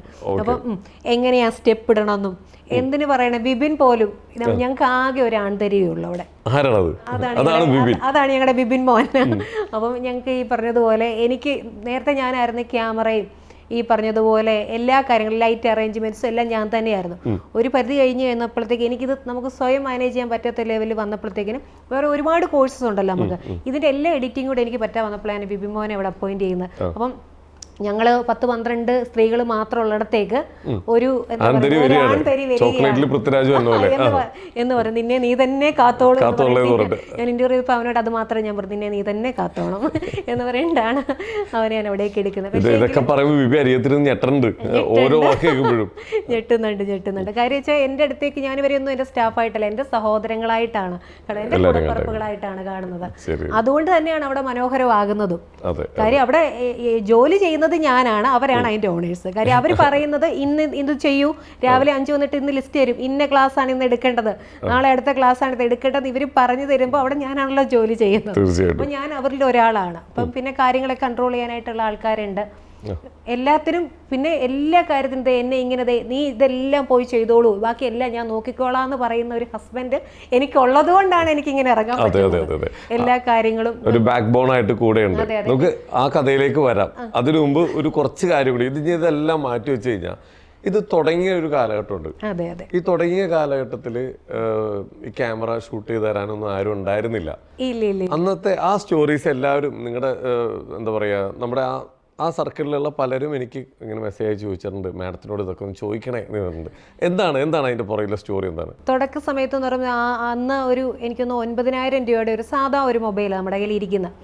അപ്പോൾ ഇതിൽ നമുക്ക് കൊറോണ വന്നൊരു സമയത്താണ്. കൊറോണ എന്ന സമയത്ത് എല്ലാവരെയും ജോലി പോയ പോലെ നമുക്ക് സാലറി ഇല്ല, നമുക്ക് വരുമാനം ഇല്ലാതെ ഇരിക്കുകയാണല്ലോ. വരുമാനം ഇല്ലായിരുന്ന സമയത്ത് എന്ത് ചെയ്യണം എന്ന് ആലോചിച്ച സമയത്ത് ഞാൻ സ്റ്റിച്ചിങ് തുടങ്ങിയിട്ടുണ്ട്, കസ്റ്റമർക്ക് ചെയ്ത് കൊടുക്കുന്നുണ്ട്. അപ്പോൾ ഞാൻ നേരത്തെ ഒരു ഇൻസ്റ്റിറ്റ്യൂട്ടിൽ വർക്ക് ചെയ്തുകൊണ്ട് അവിടുത്തെ സ്റ്റുഡൻസ് എല്ലാം എനിക്ക് മെസ്സേജ് ഇടും, ഞങ്ങൾക്കും എന്തെങ്കിലും തുടങ്ങണം മിസ്സേ, എന്തെങ്കിലും ഒന്ന് മിസ്സിനൊന്ന് ഓൺലൈനിലൂടെ പറഞ്ഞു തരുമോ, യൂട്യൂബിലായാലും ഒന്ന് വീഡിയോ ഇട്ടാൽ മതി എന്ന് പറഞ്ഞു. അങ്ങനെ ഇവരുടെ നിർബന്ധം കൊണ്ട് ഞാൻ ആദ്യമായിട്ടൊരു വീഡിയോ എടുത്ത് യൂട്യൂബിലിട്ട്. ആ വീഡിയോ ഇട്ട് നമുക്കിത് എങ്ങനെ വീഡിയോ എടുക്കണമെന്നോ എവിടുന്ന് ഇത് ആംഗിൾ ഒന്നും നമുക്ക് അറിയത്തില്ല, ഒരു കാര്യത്തെ പറ്റി നമുക്ക് അറിയത്തില്ല. അപ്പം ഇത് എങ്ങനെ എടുക്കാം, ആദ്യമൊക്കെ ചേട്ടന് കയ്യിൽ പിടിച്ചിട്ട് വീഡിയോ ഒക്കെ എനിക്ക് എടുത്തു തരും. അത് ഒരു കാര്യം, ഞാനിത് എന്തെങ്കിലും പറഞ്ഞാൽ ഇങ്ങനെ കണ്ടിന്യൂസ് മണിക്കൂറുകളോളം സംസാരിക്കുമ്പോൾ കൈ കുഴഞ്ഞ് വരെ പോയിട്ടുണ്ട്. അപ്പം അങ്ങനെ സമയത്ത് ഞങ്ങളുടെ പഴയ ഒരു വീട്ടിൽ ഞങ്ങൾ താമസിക്കുക, റെന്റിന് താമസിക്കുക. അവിടെ ഈ പട്ടിക കഷ്ണമൊക്കെ കിടപ്പണം, അവിടെ കഴുക്കോ ഇങ്ങനെ കേട്ടിട്ടുണ്ട്. ഈ ഒരു നമ്മുടെ ഈ 4 വിരലിന്റെ ഈ വീതി ഉണ്ടാവും. അപ്പൊ ഇതിലെ അങ്ങനെ നല്ലൊരു ഫിനിഷിംഗ് ഉള്ളവരെണ്ണം എനിക്ക് കിട്ടിയെന്നുള്ളത്. അവിടെ ചെറിയ ചെതലും കാര്യങ്ങളൊക്കെ ഉണ്ട്, അതിനെല്ലാം തൂത്ത് തുടച്ചെടുത്തിട്ട് അങ്ങനെ വേണം. വാടക വീടിന്റെ കഴുക്കോലെന്ന് കവിതയുണ്ട്, വാടക വീടിന്റെ വാതിൽ വിറ്റ് ഞാൻ വാടകയെല്ലാം അടച്ചു തീർത്തു എന്ന് വേണമെങ്കിലും പറയാം എന്ന് പറഞ്ഞതുപോലെ. ഈ പറഞ്ഞ പോലെ ഈ കഴുക്കോലിൽ ഞാൻ ഈ മൊബൈൽ, നമ്മൾ ക്യാമറ ഇവിടെയാണെന്നുണ്ടെങ്കിൽ മൊബൈൽ അതിന്റെ മേളിൽ വെച്ചിട്ട് തലയിലിടുന്ന ബുഷ് വെച്ചിട്ട് കെട്ടി. കാര്യം അത്രയും ടൈറ്റ് ആയിട്ടുള്ള വേറൊരു നമുക്ക് പ്രോഡക്റ്റ് ഇല്ല. ഇതെല്ലാവരിലേക്കും പറഞ്ഞു തരും. കാര്യം അത്രയും നല്ലൊരു ട്രൈപോഡ് ഇനി വേറെ ഇല്ല. അത്രയും ദൃഢതയുള്ള അനങ്ങാത്തൊരു ട്രൈപോഡ്. നമുക്കൊരു മൂവ്മെന്റ്സ് ഷെയ്ക്ക് വരിക എന്ന് പറഞ്ഞാൽ നമുക്കത് ബാധിക്കുമല്ലോ. ഒരു ഷെയ്ക്കും കാര്യങ്ങളൊന്നും ഇല്ലാതെ പെർഫെക്ഷനോടുകൂടി എടുക്കാൻ പറ്റുന്ന ഒരു ട്രൈപോഡാണ് ഞാനന്ന് ക്രിയേറ്റ് ചെയ്തത്. ഈ നല്ല ലെങ്ത് ഉണ്ടാവും, നല്ല ലെങ്ത് ഉണ്ട്. നമ്മുടെ വീടിന്റെ ഒരു കഴുക്കോലെന്നൊക്കെ പറഞ്ഞാൽ അറിയില്ല, അത്യാവശ്യം നല്ല ലെങ്ത് ഉണ്ടാവും. അപ്പോൾ ഈ ലെങ്തിൽ ഞാൻ വേറൊരു സ്റ്റാൻഡിന്റെ പുറത്ത് ഇത് വെച്ചിട്ട് അതിന് പുറത്ത് കുറേ വെയിറ്റ് വെക്കും. വെയിറ്റ് വെച്ച് ഇത് അനങ്ങുകയില്ല. അപ്പോൾ ഇത് നേരെ ഇരിക്കും. അപ്പോൾ നേരെ മേളിൽ നിന്നുള്ള വ്യൂ എനിക്ക് കിട്ടി. അങ്ങനെ ആദ്യം ഞാൻ വീഡിയോസ് എടുക്കാൻ തുടങ്ങി. ഇത് ഞാൻ എങ്ങും പറഞ്ഞിട്ടില്ല കേട്ടോ, ഇവിടെയാണ് ആദ്യം പറയുന്നത്. കാരണം ഇത് ഞാൻ യൂട്യൂബ് തുടങ്ങി. ഞാൻ പറയും ചേട്ടാ, ഞാൻ ഇതുപോലെ ഫസ്റ്റ് എനിക്ക് ഈ പറഞ്ഞ പോലെ സിൽവർ പ്ലേ ബട്ടൺ കിട്ടിക്കഴിഞ്ഞപ്പോൾ എനിക്കിത് യൂട്യൂബിൽ പറയണമെന്നുണ്ടായിരുന്നു. ചേട്ടനോ ദൈവത്തെ ഓർത്ത് ഇതൊന്നും പറയില്ല, തള്ളാന്നേ ആൾക്കാർ വിചാരിക്കത്തുള്ളൂ, നീ ദാരിദ്ര്യം പറയാതെ. പക്ഷെ അതിലാ തുടങ്ങിയത്. പിന്നീട് എനിക്ക് ഹസ്ബൻഡ് എനിക്ക് ട്രൈപോഡ് എനിക്ക് വാങ്ങി തന്നു. എനിക്കത് ഭയങ്കര ഒരു സന്തോഷമായിരുന്നു. കാരണം എനിക്ക് ഇങ്ങനെയുള്ള കാര്യങ്ങളെ പറ്റി എനിക്ക് അറിയില്ല, ഇങ്ങനെ കുറേ എക്യുപ്മെന്റ്സ് ഉണ്ടെന്നുള്ളത് പിന്നീട് നമ്മൾ യൂട്യൂബിൽ കാണുന്നുണ്ടെങ്കിലും നമ്മൾ ഒരു കാര്യത്തിൽ വളരെയധികം ഓക്കെ ആയി കഴിഞ്ഞാൽ നമ്മൾ അതിൽ തന്നെ ഇതാകുമല്ലോ. കാര്യം പിന്നീട് ആ ഒരു ട്രൈപോഡ് ഇവിടെ നേരെയുള്ള വിഷ്വൽസും കാര്യങ്ങളൊക്കെ എടുക്കാനായിട്ട് ഹെൽപ്പായി. അങ്ങനെയാണ് ഞാനിത് സ്റ്റാർട്ട് ചെയ്യുന്നത്. യൂട്യൂബിൽ വീഡിയോസ് ഇട്ട് തുടങ്ങിയപ്പോഴത്തേക്കിനും ആൾക്കാർ ചോദ്യം ക്ലാസ്സുകൾ എടുക്കുമോന്ന്. ക്ലാസ്സുകൾ എടുക്കുമെന്ന് ചോദിച്ചപ്പോൾ എനിക്ക് ആദ്യം ഒരു പേടിയായിരുന്നു. കാര്യം നമ്മളിത് ഓൺലൈൻ ഒരു ലൈവ് ക്ലാസ് എന്നൊക്കെ പറഞ്ഞ് എടുക്കുമ്പോൾ അതൊരു ബുദ്ധിമുട്ടാകത്തില്ല, എങ്ങനെയാണ് നമുക്കിത് സ്റ്റിച്ചിങ് ഓൺലൈൻ പഠിക്കാൻ പറ്റുമോ എന്നുള്ളത് ഞാൻ അവരോട് അങ്ങോട്ട് ചോദിക്കാൻ തുടങ്ങി. ഓൺലൈൻ പഠിച്ചാൽ ശരിയാകുമോ, ഇതൊക്കെ ഓഫ്ലൈൻ പഠിച്ചാലേ ശരിയാകത്തുള്ളൂ. ഇല്ല, നിങ്ങൾ ഇടുന്ന യൂട്യൂബ് വീഡിയോ കൊണ്ട് ഞങ്ങൾക്ക് മനസ്സിലാകുന്നുണ്ട്, കുറച്ചും കൂടി അതിനൊന്ന് വിശദമായിട്ടൊന്ന് പറയുന്ന ക്ലാസ് എടുക്കും. ഞാൻ പറഞ്ഞു ഞാൻ ക്ലാസ് എടുക്കാം. അങ്ങനെ ഒരാൾ നിരന്തരമായിട്ട് നിർബന്ധമായിരുന്നു. ഹസ്ബൻഡ് ഭാഗത്തുനിന്ന് പ്രശ്നങ്ങളാണ്, ഇതുപോലെ വീട്ടിൽ വന്ന് നിൽക്കുവാണ്, എന്തെങ്കിലും തുടങ്ങണമെന്നുണ്ട് മേഡം പണ്ട് എന്നെ പഠിപ്പിച്ചിട്ടുള്ളതാണ്, എനിക്ക് എന്തെങ്കിലും മേഡം പഠിപ്പിക്കണം എന്ന് പറഞ്ഞിട്ട് അവരുടെ നിർബന്ധം കൊണ്ട് ഞാൻ കോഴ്സ് തുടങ്ങി. അതൊരു 10-20 പേര് തന്നെ ഒരു യൂട്യൂബിൽ ഒരു പോസ്റ്റ് ഇട്ട് തന്നെ ജോയിൻ ചെയ്തു. ഞാൻ ഇതിൽ ചേട്ടൻ എനിക്കൊരു വൈറ്റ് ബോർഡൊക്കെ വാങ്ങി തന്നു. അപ്പോൾ ഞാനിതിൽ ക്ലാസ് ഒക്കെ സ്റ്റാർട്ട് ചെയ്ത സമയത്ത് ആദ്യം നമുക്ക് അഡ്മിഷൻ ഫീസ് എന്ന് പറഞ്ഞിട്ട് ഒരു പേയ്മെന്റ് നമ്മൾ വാങ്ങുമല്ലോ. ഞാനത് അങ്ങനെ എൻ്റെ അക്കൗണ്ടിൽ ഇട്ടു. കാരണം എങ്ങാണ് ഈ ക്ലാസ് അവർക്ക് മനസ്സിലായില്ലെന്നുണ്ടെങ്കിൽ ഇത് മൊത്തം തിരിച്ചു പരിപാടി. കാര്യം നമ്മൾ ആദ്യമായിട്ട് നമുക്ക് ഒരു ഇതില്ല, നമ്മൾ നേരിട്ട് പോയി നമ്മൾ ഓഫ്ലൈൻ ക്ലാസ്സസ് വർഷങ്ങൾ പഠിപ്പിച്ചിട്ടുണ്ടെങ്കിൽ പോലും ഈ ഒരു കാര്യം നമ്മൾ ആദ്യം ചെയ്യും. ഇവർക്ക് മനസ്സിലായില്ലെങ്കിലും എന്തെങ്കിലും സാങ്കേതിക തടസ്സങ്ങളൊക്കെ വന്നാലും പക്ഷേങ്കിൽ അതിൽ ഭയങ്കര സാറ്റിസ്ഫൈഡ് ആയിരുന്നു എൻ്റെ സ്റ്റുഡൻസ്. അവർ പറഞ്ഞ കാര്യം ഫ്രോക്കും കൂടി പഠിപ്പിച്ചു തരൂ. ഇവർ ഈ ഒരു ഐറ്റത്തെ ഞാൻ തുടങ്ങി 30 ഐറ്റമാക്കി, പിന്നെ അതിപ്പോൾ 55 ഐറ്റമാക്കി, പിന്നെ അത് 100 ഐറ്റമാക്കി വരെ മാറ്റി. കാര്യം ഈ പഠിക്കുന്നവർ തന്നെ അടുത്തടുത്ത കോഴ്സുകൾ അപ്ഗ്രേഡ് ചെയ്തു. അപ്പോൾ എനിക്ക് കോൺഫിഡൻറ്റ്, എനിക്ക് ഈ കോൺഫിഡൻസ് ഞാൻ ഇന്ന് ഈ നിലനിൽക്കുന്നത് എൻ്റെ സ്റ്റുഡൻസ് തന്നിട്ടുള്ള അംഗീകാരമാണ്. കാര്യം ഇത് മിസ്സിനെ കൊണ്ട് പറ്റും, മിസ്സിനെ കൊണ്ട് അവരുടെ അത്രയും നമുക്ക് തരുന്നൊരു സപ്പോർട്ടാണ്. ഇപ്പം പോലും 3 മാസത്തെ ഞാൻ എൻ്റെ ഇപ്പം അഡ്മിഷൻസും കാര്യങ്ങളൊക്കെ ഹാൻഡിൽ ചെയ്യാനായിട്ട് പ്രത്യേക ടീം തന്നെ എവിടെയുണ്ട്. അവരുടെ അടുത്ത് ഞാൻ പറയുന്ന ഒരു കാര്യം ഇതാണ്, നിങ്ങളുടെ അടുത്തേക്ക് ഒരാൾ അഡ്മിഷൻ എടുക്കാൻ വരും, നമുക്ക് വലിയ കോഴ്സ് എടുക്കുന്നതായിരിക്കും നമുക്ക് എപ്പോഴും നല്ലത്. എല്ലാ സ്ഥാപനങ്ങളും അങ്ങനെയല്ലേ, ഏറ്റവും നമുക്ക് ബെനിഫിറ്റ് ഉള്ളത് ഏറ്റവും വലിയ കോഴ്സുകൾ എടുക്കുന്നതായിരിക്കും. ഞാൻ ഇവരോട് പറയും, എല്ലാ കോഴ്സിനെ പറ്റി നിങ്ങൾ ഡീറ്റെയിൽ ആയിട്ട് പറഞ്ഞു കൊടുക്കുക. അവർക്ക് ഇഷ്ടമുള്ള കോഴ്സ് അവരെടുക്കട്ടെ. കോഴ്സ് എടുത്തു കഴിഞ്ഞ് ഇവർ അപ്ഗ്രേഡ് ചെയ്യുമെന്നുള്ളത് എൻ്റെ കോൺഫിഡൻസ് ആണ്. പഠിക്കാൻ അവർക്ക് മുന്നോട്ട് താല്പര്യമുണ്ട്, അവർ തീർച്ചയായിട്ടും അപ്ഗ്രേഡ് ചെയ്യും. കാര്യം അത്രയും പെർഫെക്ഷനോട് കൂടിയിട്ട് ക്ലാസ് ഞാൻ കൊടുക്കുന്നുണ്ടെന്നുള്ളത് എനിക്ക് നല്ല ഉറപ്പാണ്. അതുകൊണ്ട് നിങ്ങൾ ആരെയും കമ്പൽ ചെയ്യാനായിട്ട് പാടില്ല. വലിയ കോഴ്സുകൾ എടുക്കൂ എന്ന് പറഞ്ഞ് കമ്പൽ ചെയ്യാൻ പാടില്ല. തിരിച്ചവരെ നിങ്ങൾ വിളിച്ച് ശല്യവും ചെയ്യാൻ പാടില്ല.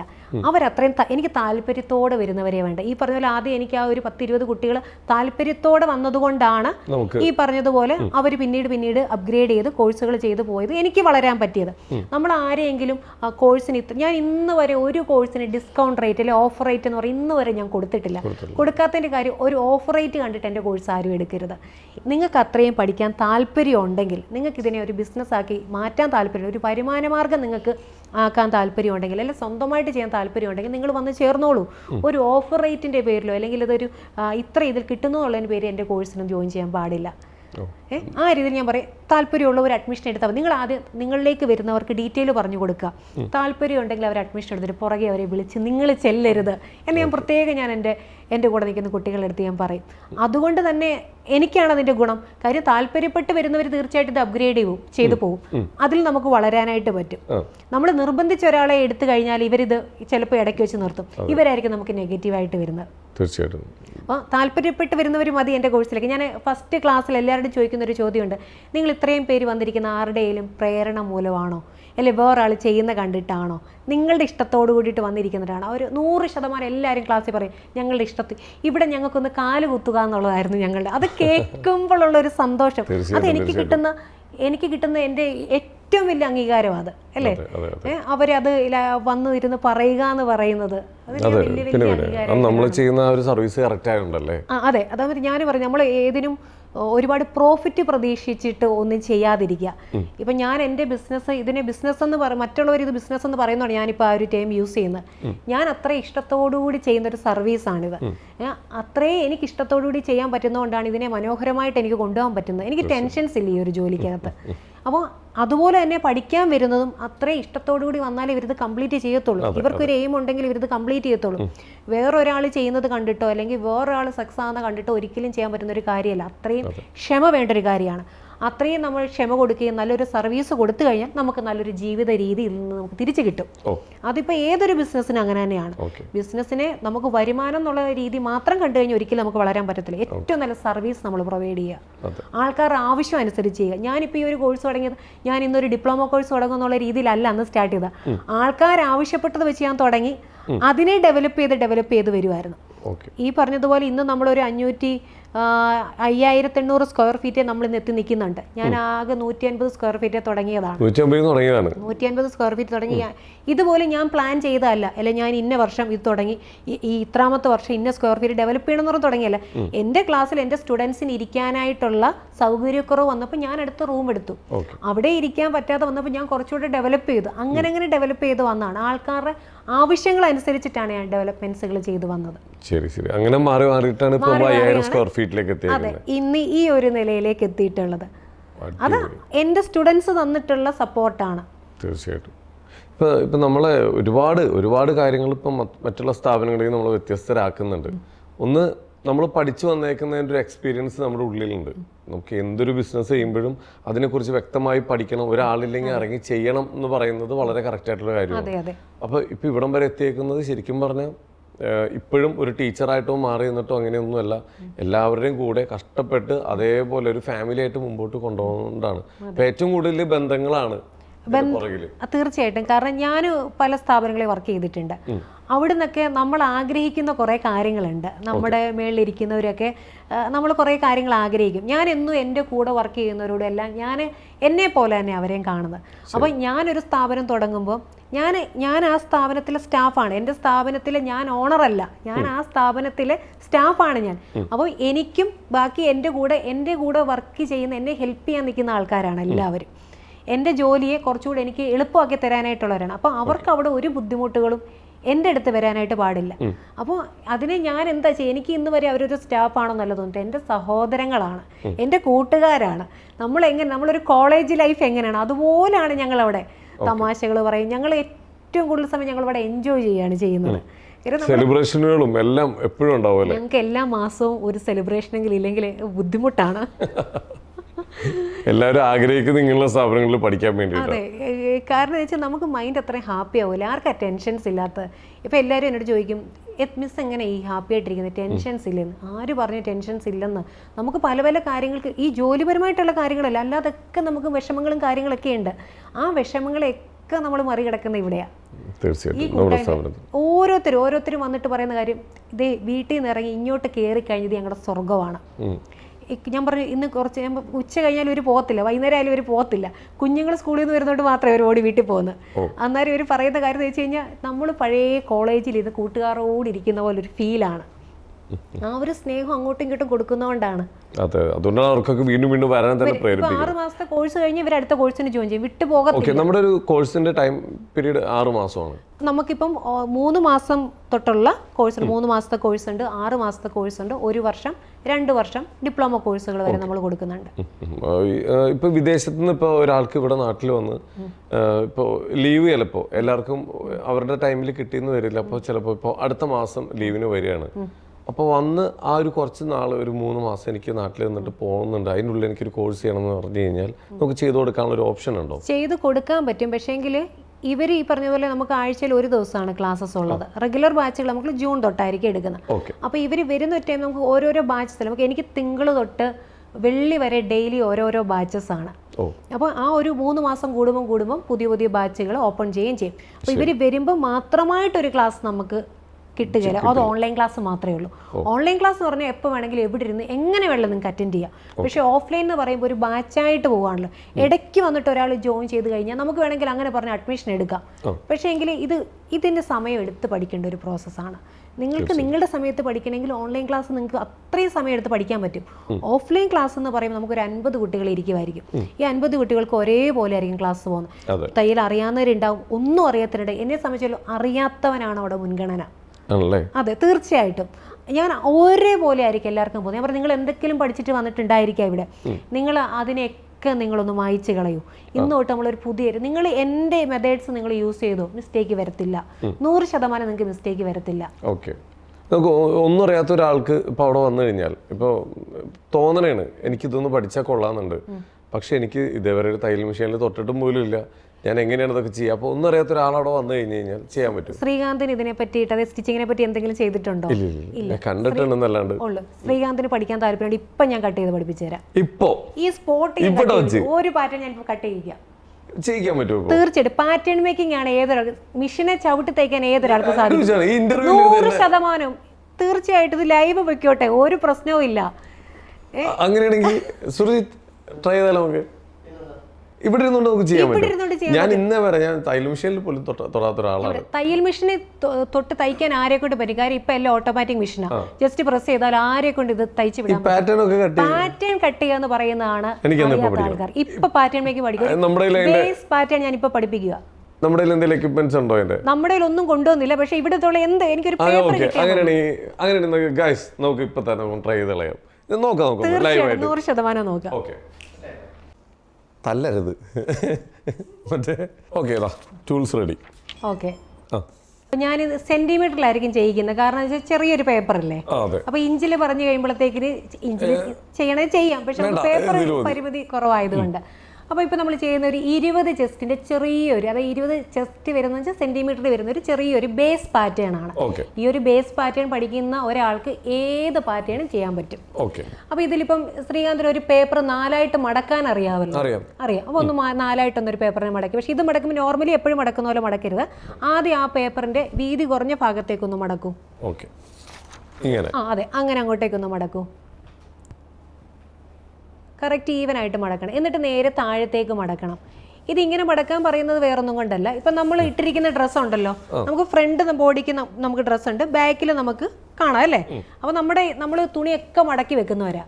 തുണി നമ്മൾ 4ആയിട്ട് മടക്കി കഴിയുമ്പോഴത്തേന് 2ആയിട്ട് ഒരു തുണിയെ മടക്കി കഴിയുമ്പോൾ അതിന് 4 പീസ് ഉണ്ടാവുമല്ലോ, അതായി ഇപ്പോൾ ഈ കാണുന്നത്. നമ്മൾ ഓരോന്നും അങ്ങനെ മനസ്സിലാക്കി പഠിക്കുന്നതുകൊണ്ടാണ് ഏതൊരു പാറ്റേൺ നമുക്ക് വെട്ടാൻ സാധിക്കുന്നത്. അപ്പോൾ ഇതുപോലെ ശ്രീകാന്ത് ഇത് മടക്കിയിട്ട് നമുക്ക് ഒരു ഡ്രസ്സിന് വേണ്ട ലെങ്ത് ആണ്. ഇപ്പം നമുക്കറിയാം ഓരോ ഡ്രസ്സിന് നമുക്ക് എത്ര ലെങ്ത് വേണം, ആ ലെങ്തിനനുസരിച്ച് മോഡലുകൾ മാറുമല്ലോ. ഇപ്പം ഞാനിപ്പോൾ അതിൽ പറയാം, ശ്രീകാന്ത് അതിനകത്ത് ആ ഉള്ള ലെങ്ത് വേണേൽ എടുത്തു, ഇല്ലെന്നുണ്ടെങ്കിൽ ആ കറക്റ്റ് സെൻറ്ററിൽ നേരെ താഴത്തേക്ക് ഒരു 12 ഇഞ്ച് ഒന്ന് മാർക്ക് ചെയ്യാം. 12 സെൻറ്റിമീറ്റർ മാർക്ക് ചെയ്താൽ മതി. 12 സെൻറ്റിമീറ്റർ നേരെ താഴത്തേക്ക് നേരെ താഴത്തേക്ക് ആ സെന്ററിൽ നേരെ. ഞാൻ ഇവിടെ ഇരുന്ന് പറഞ്ഞ് മാത്രമേ തരുന്നുള്ളൂ, ഞാൻ കാണിച്ചു പോലും തരുന്നില്ല. ശരി. സെന്ററിൽ നിന്ന് പറയുമ്പോൾ ഈ സൈഡിൽ നിന്ന് അത് തന്നെ ആ സൈഡിൽ നിന്ന് നേരെ താഴത്തേക്ക് ഒരു 12 ഇഞ്ച്. ഇപ്പം നമുക്കൊരു ഡ്രസ്സിന് 12 ഇഞ്ചാണ് വേണ്ടതെങ്കിൽ അതിനകത്ത് മടക്കി അടിച്ചൊക്കെ നമ്മുടെ ഡ്രസ്സിൻ്റെയൊക്കെ താഴ്ഭാഗത്തൊക്കെ ഒരു ഫോൾഡ് ചെയ്തൊരു സ്റ്റിച്ചൊക്കെ കാണത്തില്ലേ, അപ്പോൾ അതിനൊക്കെ വേണ്ടിയിട്ട് നമ്മൾ ആഡ് ചെയ്തുകൂടെ കൊടുക്കണം. ഇപ്പം അത് കൊടുക്കുന്നെങ്കിൽ ഒരു 2 സെന്റിമീറ്ററോടൊന്ന് കൂടുതൽ കൊടുത്തു. 12 എന്നുള്ളത് 14 ആക്കിക്കോളൂ. 14 ആക്കിക്കോ. എന്നിട്ട് അവിടെ നേരെ ഒരു ലൈൻ അങ്ങ് വരച്ചു കൊടുക്കാമോ? ഇപ്പൊ ആ 14 വരച്ചു കൊടുത്ത് നേരെ അത് തന്നെ ക്രോസ് ഒന്ന് വരച്ചു കൊടുക്കൂ.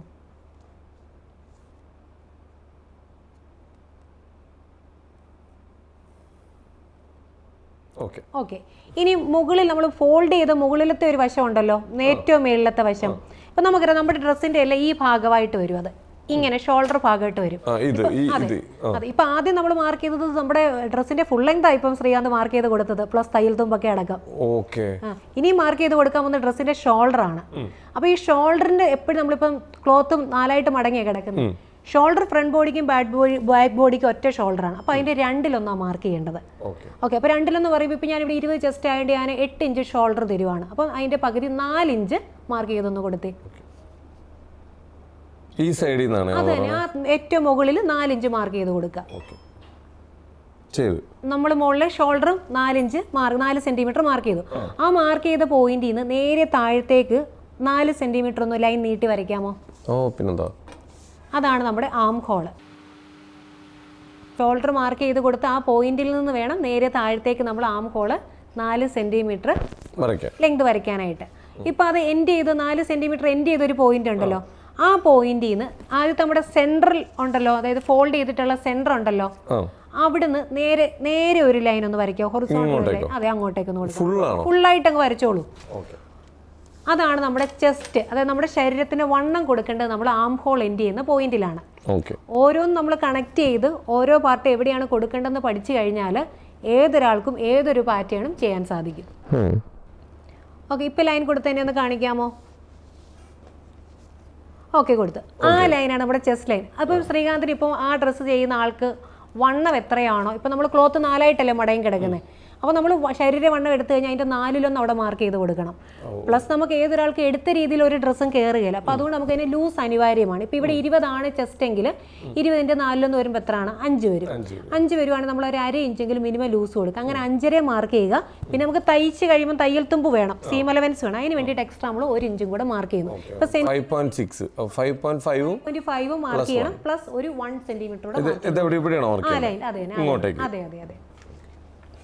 അതോട് കഴിഞ്ഞ് നമ്മുടെ പാറ്റേൺ കഴിഞ്ഞു. താഴെ വേസ്റ്റും കൂടെ മാർക്ക് ചെയ്താൽ മതി. ഇത്രയും സിമ്പിൾ ആയിരുന്നു. 5.5 മാർക്ക് ചെയ്ത് പിന്നെ ഒരു 1 സെന്റിമീറ്റർ മാർക്ക് ചെയ്തു. ആ സെയിം തന്നെ താഴെ കൊടുത്ത ലൈനിലൂടെ മാർക്ക് ചെയ്തോളൂ, ഏറ്റവും താഴെ. കാര്യം ഓരോ ബോഡിയെ ബന്ധപ്പെട്ട് ചെസ്റ്റും വേസ്റ്റും ഒക്കെ വ്യത്യസ്തമായിരിക്കാം. പക്ഷേ ഇപ്പം നമ്മളൊരു ബേസ് പാറ്റേൺ പഠിക്കുന്നതുകൊണ്ട് രണ്ടും ഒരുപോലെ തന്നെ മാർക്ക് ചെയ്തോളൂ. ഇപ്പം മാർക്ക് ചെയ്തത് വേസ്റ്റ് ലൈനാണ് മാർക്ക് ചെയ്തത്. വേസ്റ്റ് റൗണ്ടിന് 4 മാർക്ക് ചെയ്തിട്ടുള്ളത്. വേസ്റ്റിൽ മാർക്ക് ചെയ്തപ്പോഴും ഈ പറഞ്ഞ പോലെ 5.5 പ്ലസ് 1 സെന്റിമീറ്ററോടെ മാർക്ക് ചെയ്തല്ലോ. ഇനി മുകളിലത്തെ ആ പോയിന്റും താഴത്തെ ലൈനിലേക്ക്, അതായത് 5.5 കഴിഞ്ഞ് 1 വന്നിട്ടുള്ള ലൈനും താഴത്തെ എൻഡ് ചെയ്ത ലൈൻ തമ്മിൽ ഒന്ന് കണക്ട് ചെയ്യുന്ന ലൈൻ വരയ്ക്കാവോ? അതെ.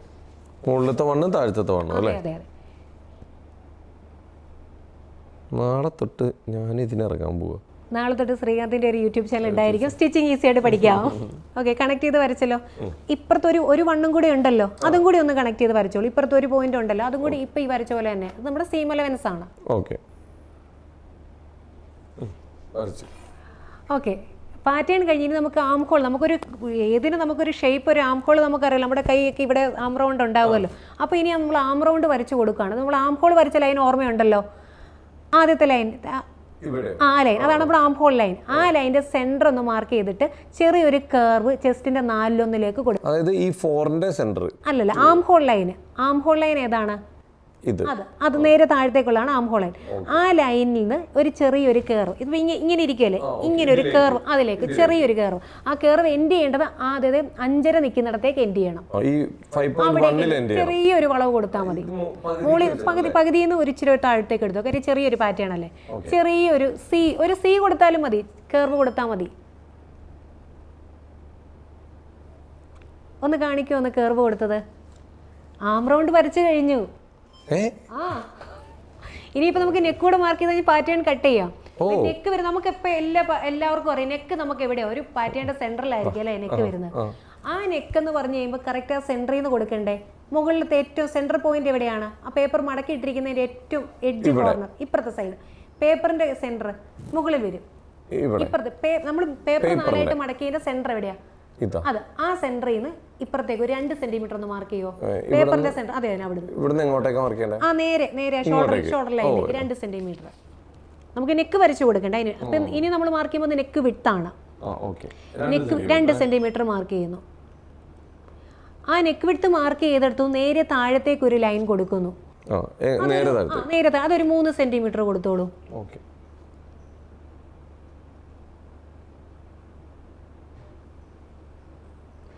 ആ 3 സെന്റിമീറ്റർ കൊടുത്തെടുത്തു ഒന്ന് തിരിച്ച് ആ ഒരു സെൻട്രൽ ലൈൻ ഉണ്ടല്ലോ, സെൻട്രൽ ലൈൻ ഞാൻ പറഞ്ഞ ഫോൾഡ് ചെയ്ത ഭാഗം അവിടേക്ക് ഒന്ന് വരച്ചോളൂ. അതെ തന്നെ അങ്ങോട്ടേക്ക് വരച്ചോളൂ. നമ്മുടെ പാറ്റേൺ കംപ്ലീറ്റ് കഴിഞ്ഞ് ഇനി ഇത് കട്ട് ചെയ്തെടുത്താൽ മതി. കട്ട് ചെയ്തെടുക്കുക വെച്ചാൽ നെക്ക് ആ കറക്റ്റ് ഒരു സ്ക്വയർ ഉണ്ടല്ലോ അത് കട്ട് ചെയ്ത് മാറ്റുക. പിന്നെ ഔട്ട് സൈഡ് ഫുള്ളും കട്ട് ചെയ്തെടുക്കുക. പാറ്റേൺ കഴിഞ്ഞു. അതായത് ആ ആം ഹോൾ ഇങ്ങനെ വന്ന് നേരെ താഴത്തേക്ക് വന്ന് താഴെ, അതായത് ഔട്ടർ പോർഷൻസ് ഒന്നും വേണ്ട. പാറ്റേൺ കഴിഞ്ഞു. എന്നിട്ട് അത് നിവർത്തി നോക്കൂ. ശ്രീകാന്ത് തന്നെ നിവർത്തിയിട്ടൊന്ന് കാണും. അത് കട്ട് ചെയ്തിട്ടല്ലേ ഇട്ടതിനെ കട്ട് ചെയ്തിട്ട് നിവർത്തി നോക്കൂ. ഒരു സിസർ കൊടുക്കുവോ? കട്ട് ചെയ്യൂ. നെക്ക് ഒന്ന് കട്ട്. ആ നെക്ക് ഇപ്പൊ സ്ക്വയർ ഷേപ്പ് വരച്ചല്ലോ, അതിനെ കട്ട് അങ്ങനെ വെട്ടിക്കളയോ. അതിനെ പാറ്റേൺ മേക്കർ ആയിരിക്കുന്നു. എന്നിട്ട് താഴെ ഒരു കെട്ടില്ല, അത് മാത്രം കട്ട് ചെയ്ത് കളയുക. അങ്ങനെ 5.5 സെന്റ് കോളം നമുക്ക് കിട്ടിയത് എടുത്തു മാറ്റി മറ്റേ സിനിമയെ പറഞ്ഞോട്ട്. ഓക്കെ ഇനി ഔട്ടർ പോർഷൻസ് എല്ലാം കട്ട് ചെയ്തെടുക്കുക. നമ്മൾ വരച്ചതിന്റെ ഔട്ടർ പോർഷന്റെ ആം റൗണ്ട് അതൊന്നും അല്ല, പുറത്തെ അതായത് ആം റൗണ്ട് വരച്ചില്ലേ അങ്ങനെ വന്ന് നേരെ താഴത്തേക്ക് വന്ന് അതെ ഒന്നുകൂടെ ഒന്ന് കാണിക്കോ. ഇങ്ങനെ വന്ന് അങ്ങനെ അങ്ങോട്ട് വെട്ടണ്ട, നേരെ പകുതി വരെ വന്ന് നേരെ താഴത്തേക്ക് കട്ട് ചെയ്തെടുത്താൽ മതി. ആ കേറു വന്ന് എൻഡ് ചെയ്ത് ചെയ്യുന്ന എവിടെയാണ് അവിടെ നിർത്തി നേരെ താഴത്തേക്ക് വന്ന് അവിടെ നേരെ താഴത്തേക്ക് കട്ട് ചെയ്താൽ മതി. ആ ഷേപ്പിൽ തന്നെ കട്ട് ചെയ്തെടുക്കണം. നമ്മൾ പ്രാക്ടീസിലൂടെ അവിടെ കേർവിൽ ആ ഷേപ്പിൽ നമ്മൾ ഔട്ടർ വരച്ച നമ്മളിപ്പോ ഒരു സ്റ്റാർ വരച്ച സ്റ്റാറിന്റെ ഔട്ട്ലൈൻ കട്ട് ചെയ്തെടുക്കണമല്ലോ എന്ന് പറഞ്ഞ പോലെ. എന്റെ ഫസ്റ്റ് ക്ലാസ് അറ്റൻഡ് ചെയ്യുവാണ്. നേരെ താഴത്തോട്ട് കട്ട് ചെയ്തു. ലെങ്ത് മാർക്ക് ചെയ്തിട്ടുണ്ടല്ലോ, താഴെ വരെ കട്ട് ചെയ്തോളൂ. സ്ട്രെയിറ്റ് ആയിട്ട് താഴോട്ട് പോരട്ടെ.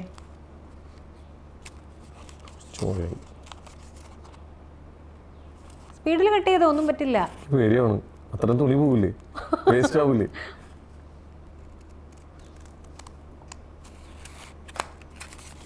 ഓക്കെ ഇനിയും തിരിച്ചിപ്പം തന്നെ ഒരു ഐഡിയ കിട്ടില്ല. താഴെ നമുക്ക് വേണ്ട ഫുൾ ലെങ്ത് പകുതി വരെ മാർക്ക് ചെയ്തിട്ടില്ല, അതുകൂടെ കട്ട് ചെയ്ത് മാറ്റിക്കോളൂ. തിരിച്ചിപ്പം ഒരു ലൈൻ ആദ്യം നമ്മൾ കൊടുത്തില്ല, അതിനെ കട്ട് ചെയ്ത് മാറ്റിക്കോളൂ.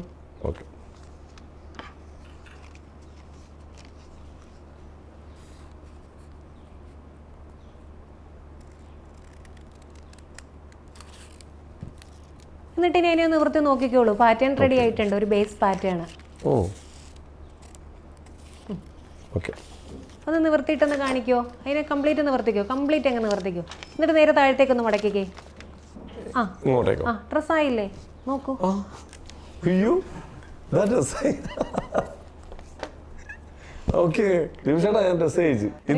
ഈ ഒരു ബേസ് പാറ്റേൺ ഇപ്പൊ നമുക്ക് ഇനി ഇതിനകത്ത് കുറെ കാര്യങ്ങൾ പഠിക്കാനായിട്ടുണ്ട്. കുറെ കാര്യങ്ങൾ എന്ന് പറഞ്ഞു കഴിഞ്ഞാൽ നമ്മൾ ഇതിനകത്ത് നെക്കിന്റെ ഷേപ്പ് മാറ്റം വരുത്തി കഴിഞ്ഞാൽ കോളർ വെച്ച് കൊടുക്കാൻ പറ്റും, ഷർട്ട് ആക്കാനായിട്ട് പറ്റും, ഇതിന്റെ ലെങ്ത് കുറച്ച് കഴിഞ്ഞാൽ ക്രോപ്പ് ടോപ്പ് ആക്കാൻ പറ്റും, ഇതിനെ സാരി ബ്ലൗസ് വരെ ആക്കി മാറ്റാൻ പറ്റും. ഈ ഒരു ഒറ്റ ബേസ് പാറ്റേണിൽ നമ്മൾ ഗൗൺ വരെ നമ്മൾ സ്റ്റിച്ച് ചെയ്തെടുക്കുന്നത് കണ്ടോ. അതിന് കുറച്ച് കാര്യങ്ങളൊക്കെ ചെയ്യേണ്ടതായിട്ടുണ്ട്. എങ്കിലും ഒന്നും അറിയാത്ത ശ്രീകാന്തിനെ കൊണ്ട് ഞാനൊരു പാറ്റേൺ ഒരു 5 മിനിറ്റ് കൊണ്ട് ചെയ്യിച്ചെടുത്തില്ലേ. എന്തായാലും കൊള്ളാം. അപ്പൊ ഇതായിരുന്നു, ഇത്ര സിമ്പിൾ ആയിരുന്നു. നാളെ ഞാൻ തുടങ്ങാൻ പോവാ. നല്ല കാര്യം, സന്തോഷം.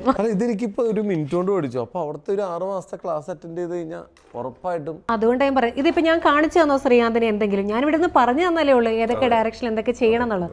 അപ്പം അതുകൊണ്ട് ഞാൻ പറഞ്ഞത് ഏതൊരാൾക്കും നിങ്ങൾക്കൊരു ബേസ് നോളജ് ഒന്നും ഇല്ലെങ്കിലും ധൈര്യമായിട്ട് നിങ്ങൾക്ക് വന്ന് ജോയിൻ ചെയ്തോ.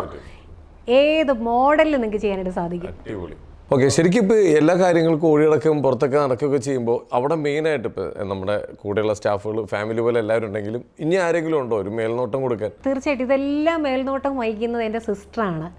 ലേഖ എന്നാണ് ചേച്ചിയുടെ പേര്. ചേച്ചി എല്ലാ കാര്യങ്ങളും അവിടെ ഓഫീസുപരമായിട്ടുള്ള എല്ലാ കാര്യങ്ങളും ചേച്ചിയാണ് ഹാൻഡിൽ ചെയ്യുന്നത്. അതുകൊണ്ടാണ് എനിക്ക് എൻ്റെ ക്ലാസ്സും കാര്യങ്ങളും ഞാൻ അവിടുത്തെ സ്റ്റാഫാണ്. പഠിപ്പിച്ച് എനിക്ക് കാര്യങ്ങളൊക്കെ മുന്നോട്ടേക്ക് എല്ലാ ജോലികൾ ചെയ്ത് നടക്കാൻ പറ്റുന്നത് ചേച്ചി ബാക്കി മൊത്തം കാര്യങ്ങൾ ഹാൻഡിൽ ചെയ്യുന്നതുകൊണ്ടാണ്. ഞാൻ വീട്ടിലിരുന്ന് തുടങ്ങിയ സമയത്ത് പോലും ചേച്ചി പകല് കുഞ്ഞിനെ നോക്കുമായിരുന്നു, ചേച്ചി ബാക്കി കാര്യങ്ങൾ നോക്കുമായിരുന്നു. അന്ന് തൊട്ടേ എൻ്റെ കൂടെ ഉള്ള ഒരാളാണ്. അവിടുത്തെ ഏതൊരു പുതിയൊരു സ്റ്റാഫ് വന്നിട്ട് സ്റ്റാഫിന് പോലും മനസ്സിലായില്ലേ ഇതിൽ ആരാണ് ഇതിന്റെ അത് ഒരു ക്ലീനിങ് സ്റ്റാഫ് ഒരു ചേച്ചി വന്നിട്ട് കാര്യം എൻ്റെ സിസ്റ്ററിനായിരുന്നു അവിടെ മെയിൻ ക്യാബിനുണ്ടായിരുന്നു. അപ്പോൾ പുള്ളിക്കാരി ആണ് അവിടുത്തെ ഓണറെന്ന് പുള്ളിക്കാരി വിചാരിച്ചു. അത് ഓണർ തന്നെയാണ്. എന്നാലും എല്ലാ കാര്യങ്ങളും ചേച്ചി എൻ്റെ അടുത്ത് ചോദിച്ചിട്ടാണ് എല്ലാ കാര്യങ്ങളിലും ഒരു ഫൈനൽ ഒരു കാര്യങ്ങളിലേക്ക് എത്തുക. അപ്പോൾ ആ സമയത്ത് പുള്ളിക്കാരിക്ക് ഇത് ആരാണെന്ന് അറിയില്ല. അപ്പോൾ പുള്ളിക്കാരി വന്നിട്ട് എന്നോട് പറഞ്ഞു, ഇതുപോലെ മോളെ ഞാൻ 300 രൂപയാണ് കേട്ടോ സാലറി പറഞ്ഞിട്ടുള്ളത് പെർ ഡേ, അതൊരു 350 ആക്കി തരാൻ പറയണം കേട്ടോ മേഡത്തിൻ്റെ അടുത്ത്. ഞാൻ പറഞ്ഞു ഓക്കെ ഞാൻ പറഞ്ഞേക്കാം എന്ന് പറഞ്ഞു. അത് കഴിഞ്ഞ് പുള്ളിക്കാരി ക്ലീൻ ചെയ്ത സമയത്ത് എന്നോട് പറഞ്ഞു, മോളെ കപ്പിൽ ഇച്ചിരി വെള്ളം എടുത്തു തരാം. അപ്പം സ്റ്റുഡൻസ് പറഞ്ഞു ഇതാ, ഞാൻ പറഞ്ഞു പറയണ്ട എന്ന് പറഞ്ഞു. പറയണ്ട അവരങ്ങനെ ഞാൻ പറഞ്ഞു ഞാനിവിടുത്തെ സ്റ്റാഫാണല്ലോ, അവർ ആ രീതിയിലല്ലേ കാണുന്നത്, അങ്ങനെ കണ്ടോട്ടെ. ഒരു ഇതില്ലേ ഇത് ഞാൻ നേരത്തെ ഞാനിത് ചെയ്യാമായിരുന്നല്ലോ. അപ്പം ഞാൻ കപ്പിൽ വെള്ളം എടുത്ത് കൊടുക്കുമായിരുന്നു, എല്ലാ കാര്യങ്ങളും എല്ലാവരും ഹെൽപ്പ് ചെയ്യുമായിരുന്നു. പുള്ളിക്കാരി പിന്നെ വയ്യാണ്ടൊക്കെ ആയപ്പോൾ പോകുന്നവരെ അറിഞ്ഞിട്ടില്ല ഞാനാണ് അതിൻ്റെ ഓണറെന്ന്. ഓക്കെ ശരിക്കും പറഞ്ഞാൽ ഇപ്പോൾ ഫാഷൻ ഡിസൈനിങ് നമുക്ക് ഇതിനെ ഒരു വിദ്യാഭ്യാസം, ഒരു ബേസിക് വിദ്യാഭ്യാസം അങ്ങനെയുണ്ടോ? പണ്ട് പറയില്ലേ +2 തോറ്റ് കഴിഞ്ഞാൽ എന്നാ പിന്നെ നേരെ ഇതിലേക്ക് പോയിക്കോ, അങ്ങനെ തയ്യൽ പഠിക്കാൻ പോയിക്കോ, അങ്ങനെ പറയുന്നതുകൊണ്ട് പലർക്കും ഇപ്പോഴും ആ മേഖലയെ കുറിച്ചൊരു ഇത് അറിയില്ല. ശരിക്കും പറഞ്ഞാൽ നല്ല വരുമാനം ഉണ്ടാക്കാവുന്ന ഒരു മേഖലയല്ലേ? അതെ, ഏറ്റവും കൂടുതൽ വരുമാനം ഉണ്ടാക്കാൻ പറ്റുമെന്നുള്ളതല്ല, ഏറ്റവും കുറഞ്ഞ മുതൽ മുടക്കിൽ ഏറ്റവും നല്ല രീതിയിൽ വരുമാനം ഉണ്ടാക്കാൻ പറ്റുന്ന ഒരു മേഖലയാണ്. കാരണം നമുക്ക് ഇതിനകത്ത് ഇൻവെസ്റ്റ്മെന്റ് വളരെ കുറവാണ്. നമുക്കൊരു തയ്യൽ മെഷീനും 2 രൂപയുടെ ഒരു നൂലും ഉണ്ടെങ്കിൽ ബിസിനസ് തുടങ്ങാൻ പറ്റും. നമുക്കിത് തുടങ്ങാനായിട്ട് എന്ത് സ്പേസ് വേണം? മെഷീൻ ഇടേണ്ട ഒരു സ്പേസ് പോരെ നമുക്ക്. നമുക്ക് ആ വേണമെങ്കിൽ ആ മെഷീനെ തന്നെ ഇട്ട് കട്ട് ചെയ്ത് ചെയ്യാമല്ലോ, വേറെ ഒരു കാര്യങ്ങളും വേണ്ട. അതിൽ നിങ്ങൾ തുടങ്ങിക്കോ, ബാക്കിയെല്ലാം നിങ്ങളിലേക്ക് വന്നോളും. ഒരു ദിവസം നമുക്ക് ഇപ്പോൾ ഒരു സാരി ബ്ലൗസ് തയ്ച്ച് കൊടുക്കുകയാണെങ്കിൽ ഞാൻ പറയും, ഇപ്പം മാക്സിമം ഞങ്ങളുടെ തിരുവല്ലയിൽ 1500 രൂപ സാരി ബ്ലൗസിന് സ്റ്റിച്ചിങ് ചാർജ് ഉണ്ട്. ഇനി സാധാരണ ഒരു വില്ലേജ് ഏരിയ ആണ്, ഒരു ഗ്രാമപ്രദേശമാണെന്നുണ്ടെങ്കിൽ ഒരു 150 രൂപയെങ്കിലും ഒരു ബ്ലൗസിന് തയ്യക്കൂലി കിട്ടുമല്ലോ. അപ്പോൾ ഈ 150 രൂപ തൊട്ട് 1500 രൂപ വരെ സ്റ്റിച്ചിങ് ചാർജ് ഒരു ബ്ലൗസിനുണ്ട്. 3500 രൂപ വരെ വാങ്ങിക്കുന്നുണ്ട്, എനിക്കറിയാം നമ്മൾ വാങ്ങിക്കുന്നുണ്ട് സ്റ്റിച്ചിങ് ചാർജ്. കാര്യം വർക്കുകളും കാര്യങ്ങളും എല്ലാം വന്നു കഴിയുമ്പോഴത്തേക്കിന് റേറ്റ് മാറും. അപ്പം ഒരു ദിവസം നമ്മൾ എങ്ങനെ വന്നാലും ഒരു 2 ബ്ലൗസെങ്കിലും ഒരാൾക്ക് തയ്ക്കാൻ പറ്റുമല്ലോ, അല്ലെങ്കിൽ 2 ചുരിദാറെങ്കിലും തയ്ക്കാൻ പറ്റുമല്ലോ. അപ്പോൾ നമുക്ക് ഒരു ദിവസം ഒന്നുമില്ല നമുക്കൊരു 500 രൂപയെങ്കിലും ഉണ്ടാക്കാൻ പറ്റുക എന്ന് പറഞ്ഞു കഴിഞ്ഞാൽ അത് വലിയൊരു കാര്യമല്ല. വീട്ടിലിരുന്നുകൊണ്ട് നമ്മുടെ എല്ലാ ജോലികളും കഴിഞ്ഞിട്ട് നമുക്ക് ചെയ്യാൻ പറ്റും. അങ്ങനെ തുടങ്ങിയ ഒരാളായതുകൊണ്ടാണ് ഞാനത് പറയുന്നത്. അല്ലെ ഞാൻ ഇന്ന് ഈ കാണുന്നത് പോലെ 5500 സ്ക്വയർ ഫീറ്റ് എടുത്ത് ആദ്യമേ ഞാൻ ചെയ്തൊരു വ്യക്തിയല്ല. ഞാൻ എൻ്റെ വീടിൻ്റെ ഒരു റൂമിന്റെ ഒരു സൈഡിൽ മിഷനിട്ട് തുടങ്ങിയ ഒരാളാണ്. ഒരു മിഷനെ തുടങ്ങിയാണ് ഇപ്പൊ 50 മിഷനെത്തി നിൽക്കുന്നത്. എനിക്ക് എൻ്റെ അനുഭവങ്ങളേ ഉള്ളൂ ആൾക്കാരിലേക്ക് കൊടുക്കേണ്ട. എല്ലാവരും എന്നോട് ചോദിക്കും ഇത് തുടങ്ങണമെങ്കിൽ നമുക്ക് എന്തൊക്കെയാണ് വേണ്ടത്. നമ്മൾ എല്ലാവരും ആദ്യം വലിയ പ്ലാനിങ്സ് ആണ് ചെയ്യുന്നത്. നമ്മൾ എന്നെ സംബന്ധിച്ചോളം ഞാൻ എപ്പോഴും പറയുന്നത് പടിപടിയായിട്ട് നിങ്ങൾ ചെയ്തു വരൂ എന്നാണ് പറയുന്നത്. നമ്മൾ ഒരുപാട് ഇൻവെസ്റ്റ്മെന്റ് ആദ്യം ഇതിനകത്ത് കൊണ്ട് ചെയ്യേണ്ട ഒരു ആവശ്യമില്ല. പിന്നെ അതൊക്കെ ഓരോരുത്തരുടെ ഇഷ്ടങ്ങളൂടെയാണ് കേട്ടോ, എല്ലാവർക്കും ഈ പറഞ്ഞതുപോലെ. പക്ഷെ നമ്മൾ ചെറിയ രീതിയിൽ അറിഞ്ഞറിഞ്ഞ് വരുമ്പോൾ നമ്മൾ ഓരോ കാര്യങ്ങളും പടി വെച്ച് വരും, നമ്മൾ പഠിച്ച് വരുവാണ് ചെയ്യുന്നത്. ആ പഠിച്ച് വരുമ്പോൾ നമുക്ക് നമ്മുടെ വീഴ്ചകൾ കുറയും. ഒറ്റയടിക്ക് നമ്മൾ ഏറ്റവും മേളത്തെ പടവിലോട്ട് വെച്ചാൽ നമ്മൾ ചിലപ്പം പെട്ടെന്ന് താഴോട്ടേ വീഴും. മെല്ലെ പടവ് കയറുവാണെന്ന് നമുക്ക് വീഴത്തില്ല നമ്മൾ, ഇല്ലേ? ഓരോ സ്റ്റെപ്പ് എടുക്കുമ്പോൾ. അപ്പോൾ ഞാൻ എൻ്റെ അനുഭവത്തിൽ എനിക്ക് ഇവിടെ വരെ വന്ന കാര്യങ്ങൾ എനിക്ക് വളരെയധികം എൻ്റെ ജീവിതത്തിൽ എനിക്ക് നല്ലതായിട്ടാണ് വന്നിരിക്കുന്നത്. അതേ എനിക്ക് എല്ലാവർക്കും പറഞ്ഞു കൊടുക്കാനായിട്ടും ഉള്ളൂ. അല്ലെ തുടക്കത്തിലേ വന്നിട്ട് നിങ്ങൾ ഇത്ര സ്ക്വയർ ഫീറ്റ് എടുക്കൂ, ഇന്ന കാര്യങ്ങൾ ചെയ്യൂ, ആദ്യം ഒരു ഇന്റീരിയർ ഡിസൈനറെ പോയി കണ്ടിട്ട് ഇത്ര ലക്ഷങ്ങൾ മുടക്കി ചെയ്യുന്നു ഞാൻ ഒരിക്കലും ആരുടെ പറയത്തില്ല. നിങ്ങളുടെ വർക്കിൽ പെർഫെക്ഷൻ ഉണ്ട്, അതിന് മറ്റൊരാളിൽ നിന്ന് ഒരു വ്യത്യസ്തതയുണ്ടെങ്കിൽ തീർച്ചയായിട്ടും നിങ്ങളെ തേടി ആളെത്തും. ഞാൻ പറയുന്ന കാര്യം, ഞാൻ വാടക വീട്ടിലിരുന്ന് ആ ഏരിയയിൽ ഒരാൾക്കും എന്നെ അറിയാതിരുന്നിടത്ത് ഞാൻ ചെയ്തിട്ട് വന്ന ഒരാളാണ്. ഇപ്പം എന്നെ അറിയുന്നില്ലേ എല്ലാവരും? ഈ ഫീൽഡിൽ നിൽക്കുന്നവർ അറിയുന്നുണ്ടല്ലോ. അപ്പോൾ ഇപ്പം ചോദിച്ച് എവിടെ നിന്നൊക്കെ നമുക്ക് ഓഫ്ലൈൻ ക്ലാസ്സിന് എറണാകുളത്തു നിന്നും ട്രിവാൻഡ്രത്തു നിന്നും വെളുപ്പിന് 4 മണിക്കൊക്കെ ട്രെയിൻ കയറിയിട്ടാണ് കുട്ടികൾ എൻ്റെ ക്ലാസ്സിൽ എത്തുന്നത്. അതെ. അപ്പോൾ അവർ അങ്ങനെ എത്തുന്നെങ്കിൽ നമ്മളിൽ എന്തോ ഒന്ന് അവർക്ക് അത്രയും വിലപ്പെട്ടതായിട്ടുള്ളത് കൊണ്ടല്ലേ അവരെന്തോ മാറ്റി വെച്ചിട്ട് എത്തുന്നത്. അപ്പോൾ അദ്ദേഹം പറയും നമ്മൾ എന്തെങ്കിലും ഒന്ന് സ്പെഷ്യലായിട്ട് നമ്മൾ ചെയ്താൽ തീർച്ചയായിട്ടും നമ്മളെ തേടി ആളുകൾ എത്തിയിരിക്കും. ഓക്കെ, ഒറ്റ കാര്യമായിട്ട് ഇപ്പൊ നമ്മളെ ഒരു 5000 സ്ക്വയർ ഫീറ്റിൽ നമ്മുടെ സ്ഥാപനം തന്നെ തിരുവല്ലയിലല്ലേ? അതെ, തിരുവല്ലയിലാണ്. ഓക്കെ, ഇപ്പൊ തിരുവല്ല എന്ന് പറഞ്ഞു കഴിഞ്ഞാൽ പല രീതിയിലൊരു ഇഷ്യൂസിൽ പെട്ട് കിടക്കുകയാണ്. തിരുവല്ലയിൽ ഒന്നുമില്ല എന്നൊക്കെ അറിയാണ്ട് ഒരു കുട്ടി പറഞ്ഞു പോയി, അത് ഭയങ്കരമായിട്ടൊരു വിവാദത്തിലേക്ക് മാറി. ശരിക്കും എന്താണ് തിരുവല്ല? തിരുവല്ലയിലല്ലേ എസ്റ്റേക്ക് ഉള്ളത്, അപ്പൊ പിന്നെ ഒന്നുമില്ലെന്ന് എങ്ങനെ പറയാൻ പറ്റുന്നു? അതെനിക്ക് ആ നാടിനെ കുറിച്ച് അറിഞ്ഞാൽ കൊള്ളാം. തിരുവല്ല എന്ന് പറഞ്ഞു കഴിഞ്ഞാൽ അത് സ്വർഗമല്ലേ തിരുവല്ല. കാരണം തിരുവല്ലയിലും ഫുഡ് സ്പോട്ട് ഇല്ലെന്ന് പറഞ്ഞത് ഞാൻ പറഞ്ഞ ആ കുട്ടി കണ്ടിട്ടില്ലെന്ന് തന്നെ ഞാൻ പറയുള്ളൂ. കാരണം ഞാൻ വർക്ക് ചെയ്യുന്നത് രാത്രി 12-1 മണി വരെയാണ്. ഞാനും എൻ്റെ ബിബിൻ മോനും അഞ്ജുവും ഞങ്ങൾ 3 പേരുടെയാണ് നൈറ്റ് നിന്ന് വർക്ക് ചെയ്യുന്നത്. ഈ വർക്ക് ചെയ്ത് കഴിഞ്ഞിട്ട് ഞങ്ങൾക്ക് തിരുവല്ലയിൽ എത്ര സ്പോട്ടാണ് ഫുഡ് കഴിക്കാനുള്ളത്, ഓരോ ദിവസവും ഇവരാണ് എനിക്ക് ലിസ്റ്റ് ഇട്ട് തരുന്നത്. ഓരോ ദിവസവും എന്താ പറയുന്നത്, കൂണ് പൊങ്ങി വരുന്നത് പോലെയാണ്. രാത്രി 12 മണിക്ക് വരെ നിങ്ങൾ പോയി ഫുഡ് കഴിക്കാറുണ്ട്? ഞങ്ങളുടെ ടൈം അതാണ്. അത് മാത്രം ഞങ്ങൾ ഇടയ്ക്കിടയ്ക്ക് ഇന്റർവെൽസ് ആണ്. ഒരു ദിവസം ഒരു അരമണിക്കൂർ കൂടുമ്പോൾ ഇന്റർവെൽസ് വരാറുണ്ട്. അത്രയധികം ഫുഡ് സ്പോട്ട് തിരുവല്ലയിലുണ്ട്. അത് ഓരോ സ്പോട്ടും ഞങ്ങൾക്ക് സ്പെഷ്യലാണ്. ഓ, അടിപൊളി. ഈ രാത്രി 1 മണിക്കൊക്കെ ആണെന്നുണ്ടെങ്കിൽ ഫുഡ് അവൈലബിൾ ആയിട്ടുള്ള സ്പോട്ടുകൾ ഉണ്ട് തിരുവല്ലയിൽ. കാര്യം ഞങ്ങളെ പോലുള്ളവർക്ക് അത് കിട്ടുന്നില്ലേ. നിങ്ങൾക്ക് ഇഷ്ടപ്പെട്ട ഒരു 3 സ്പോട്ടിന്റെ പേര് പറയാമോ? 3 സ്പോട്ട് ഞങ്ങൾക്ക് ഏറ്റവും ഇഷ്ടപ്പെട്ട സ്പോട്ട് എന്ന് പറഞ്ഞാൽ തിരുവല്ലയിൽ എനിക്ക് വളരെയധികം എല്ലാ ഫുഡും ഉള്ളവരെന്ന് പറഞ്ഞു കഴിഞ്ഞാൽ തിരുവല്ല മാ ഹോട്ടൽ. അത് എനിക്ക് അവിടെ ഞങ്ങളവിടുത്തെ സ്ഥിരം കസ്റ്റമറാണ്. പിന്നെ ഞങ്ങൾ പോലെ ചെങ്ങന്നൂർ കുറേ സ്പെഷ്യൽ തട്ടുകടകളുണ്ട്. അത് നൈറ്റ് 1 മണി വരെയൊക്കെ ഉണ്ട്. അത് ഞങ്ങളുടെ ഒരു ഫേവറേറ്റ് സ്പോട്ട്. നല്ല അടിപൊളി പുട്ട് കിട്ടും. പുട്ടിൻ്റെ വിവിധ തരം ഐറ്റംസ് ആണ്. ഒരു പ്രത്യേക ടേസ്റ്റാണ് പുട്ടിന്. അതിൻ്റെ കൂടെ പല പല കറികളും കാര്യങ്ങളൊക്കെ ഉണ്ട്. എല്ലാ ഫുഡും ഉണ്ട് ആ നൈറ്റ് സമയത്ത്. എനിക്ക് നൂഡിൽസും ബിരിയാണിയും എല്ലാ ഐറ്റംസും നൈറ്റിലുണ്ട് അവിടെ. ഇതിൽ കൂടുതൽ എന്താ വേണ്ടത്? ഇനി കുഴിമന്തികളുടെ ഒക്കെ ഷോപ്പുകളാണ്. അതിൻ്റെ ഒരു വെറൈറ്റി ഷോപ്പുകൾ എത്ര എണ്ണം വേണം?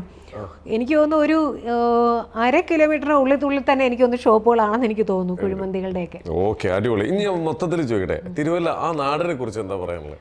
നാടിനെ പറ്റി പറയുകയാണെങ്കിൽ വളരെ നല്ല നാടാണ്. എല്ലാവർക്കും എന്താ പറയുന്നത്, ഏറ്റവും കൂടുതൽ എനിക്ക് തോന്നുന്നു ബാങ്കുകളുള്ളത് കുമ്പനാടാണെന്ന് എനിക്ക് തോന്നുന്നു.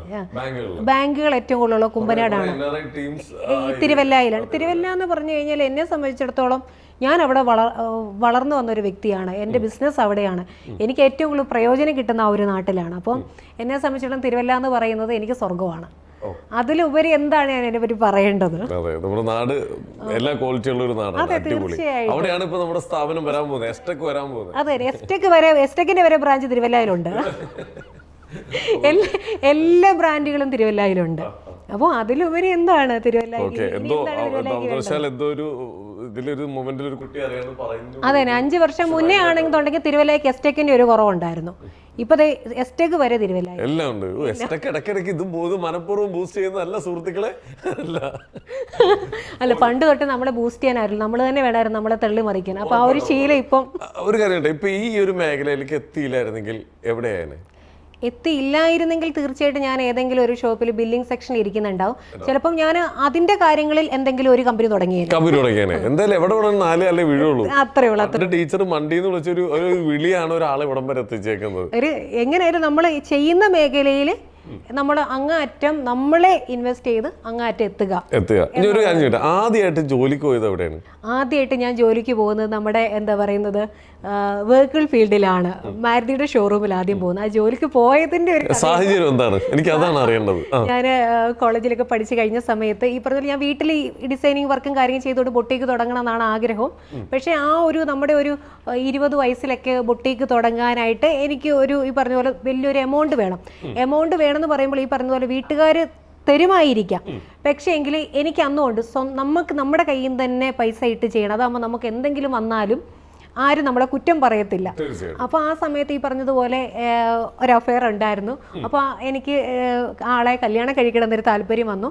ആ സമയത്ത് ഇത് വീട്ടിൽ പറഞ്ഞപ്പം ഞാൻ കരണ്ട് പോയ നേരം നോക്കി അച്ഛനോട് ഇത് പറയുന്നത്. കാരണം ഇത് നേരിട്ട് മുഖത്ത് നോക്കി പറയാനായിട്ടൊരു നമുക്കൊരു പേടി ഉണ്ടാവുമല്ലോ.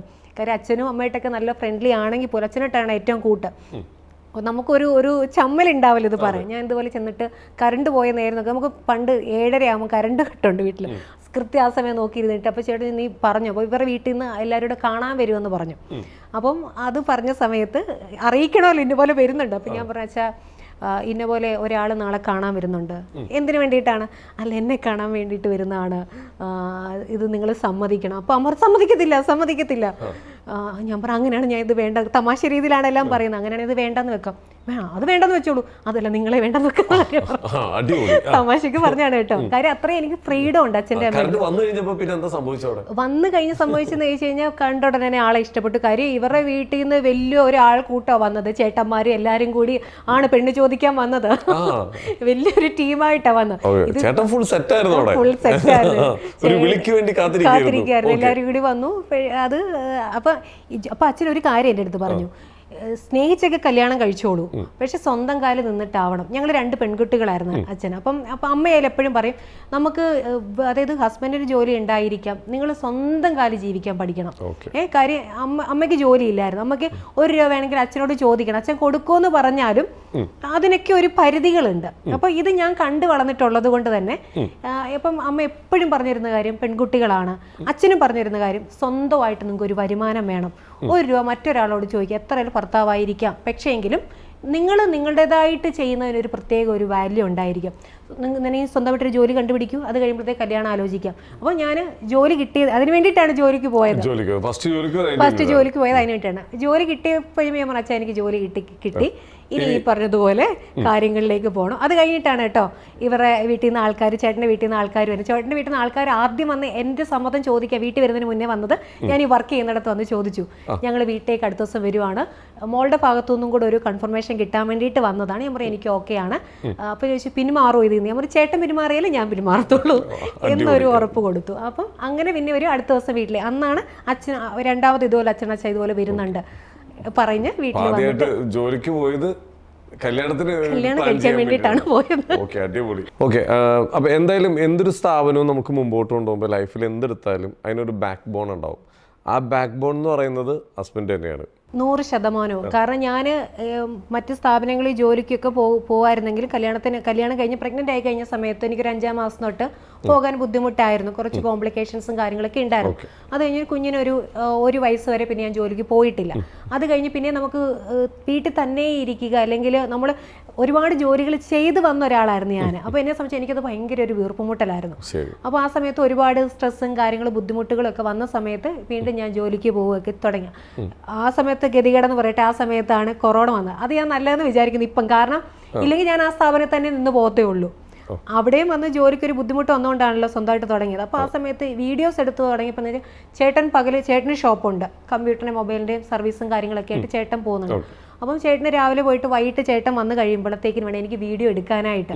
അപ്പോൾ കുഞ്ഞിനെ ഞാൻ ചേട്ടനെ ഏൽപ്പിക്കും. ചേട്ടനെ ഒരു 9 മണിയൊക്കെ ഞാൻ ചേട്ടൻ വരുമ്പോൾ ചേട്ടനെ ഞാൻ കുഞ്ഞിനെ ഏൽപ്പിച്ചിട്ട് ഞാൻ വീഡിയോസ് എടുക്കാനായിട്ട് കയറും. നൈറ്റ് ഞാൻ രാത്രി തൊട്ട് വീഡിയോ എടുത്ത വെളുപ്പിന് 3 മണി 4 മണി വരെ ഞാൻ വീഡിയോ എടുക്കുക ചെയ്യുന്നത്.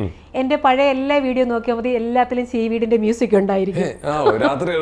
രാത്രി വീഡിയോ എടുക്കുന്നത് നമുക്കന്ന് വലിയ എക്യുപ്മെന്റ്സ് കാര്യങ്ങളോ ഇല്ലല്ലോ. ചേട്ടൻ കുഞ്ഞിനെ നോക്കുന്നതുകൊണ്ടല്ലേ എനിക്ക് വീഡിയോ എടുക്കാൻ പറ്റും. ഇപ്പോഴാണെങ്കിലും ചേട്ടൻ രാവിലെ കുഞ്ഞിനെ സ്കൂളിൽ വിടാനായിട്ടുള്ള എല്ലാ അറേഞ്ച്മെന്റ്സും ചെയ്യുന്ന ചേട്ടനാണ് ചെയ്യുന്നത്. അപ്പോൾ അതെല്ലാം ചെയ്യുന്നത് കാര്യം ഞാൻ ഈ 3 മണിക്കാണ് ഇപ്പോഴും നമ്മുടെ വർക്കും കാര്യങ്ങളും എല്ലാം കഴിയുമ്പോൾ ഞാൻ ഒരുപാട് ലേറ്റ് നൈറ്റ് ആവും. അപ്പോൾ ഈ സമയത്ത് ഞാൻ ഉറങ്ങുന്നത് രാവിലെ ആയിരിക്കും. ഈ പറഞ്ഞ പോലെ ഒരു 8 മണി. അപ്പോൾ ആ സമയത്ത് കുഞ്ഞിനെയൊക്കെ അറേഞ്ച് ചെയ്ത് ചേട്ടൻ സഹായിച്ചില്ലെങ്കിൽ എനിക്കത് ചെയ്യാൻ പറ്റത്തില്ല. അടിപൊളി.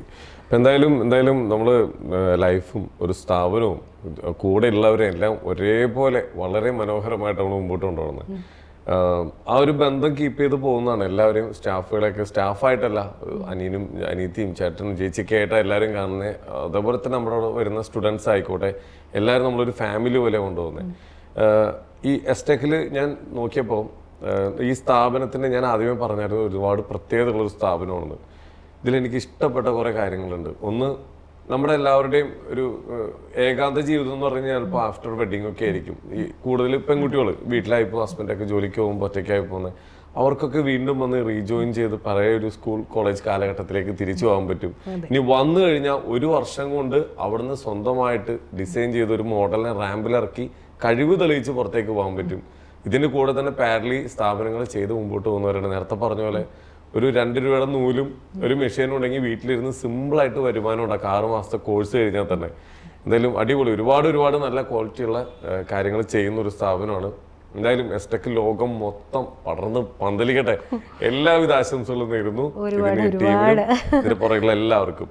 Thank you.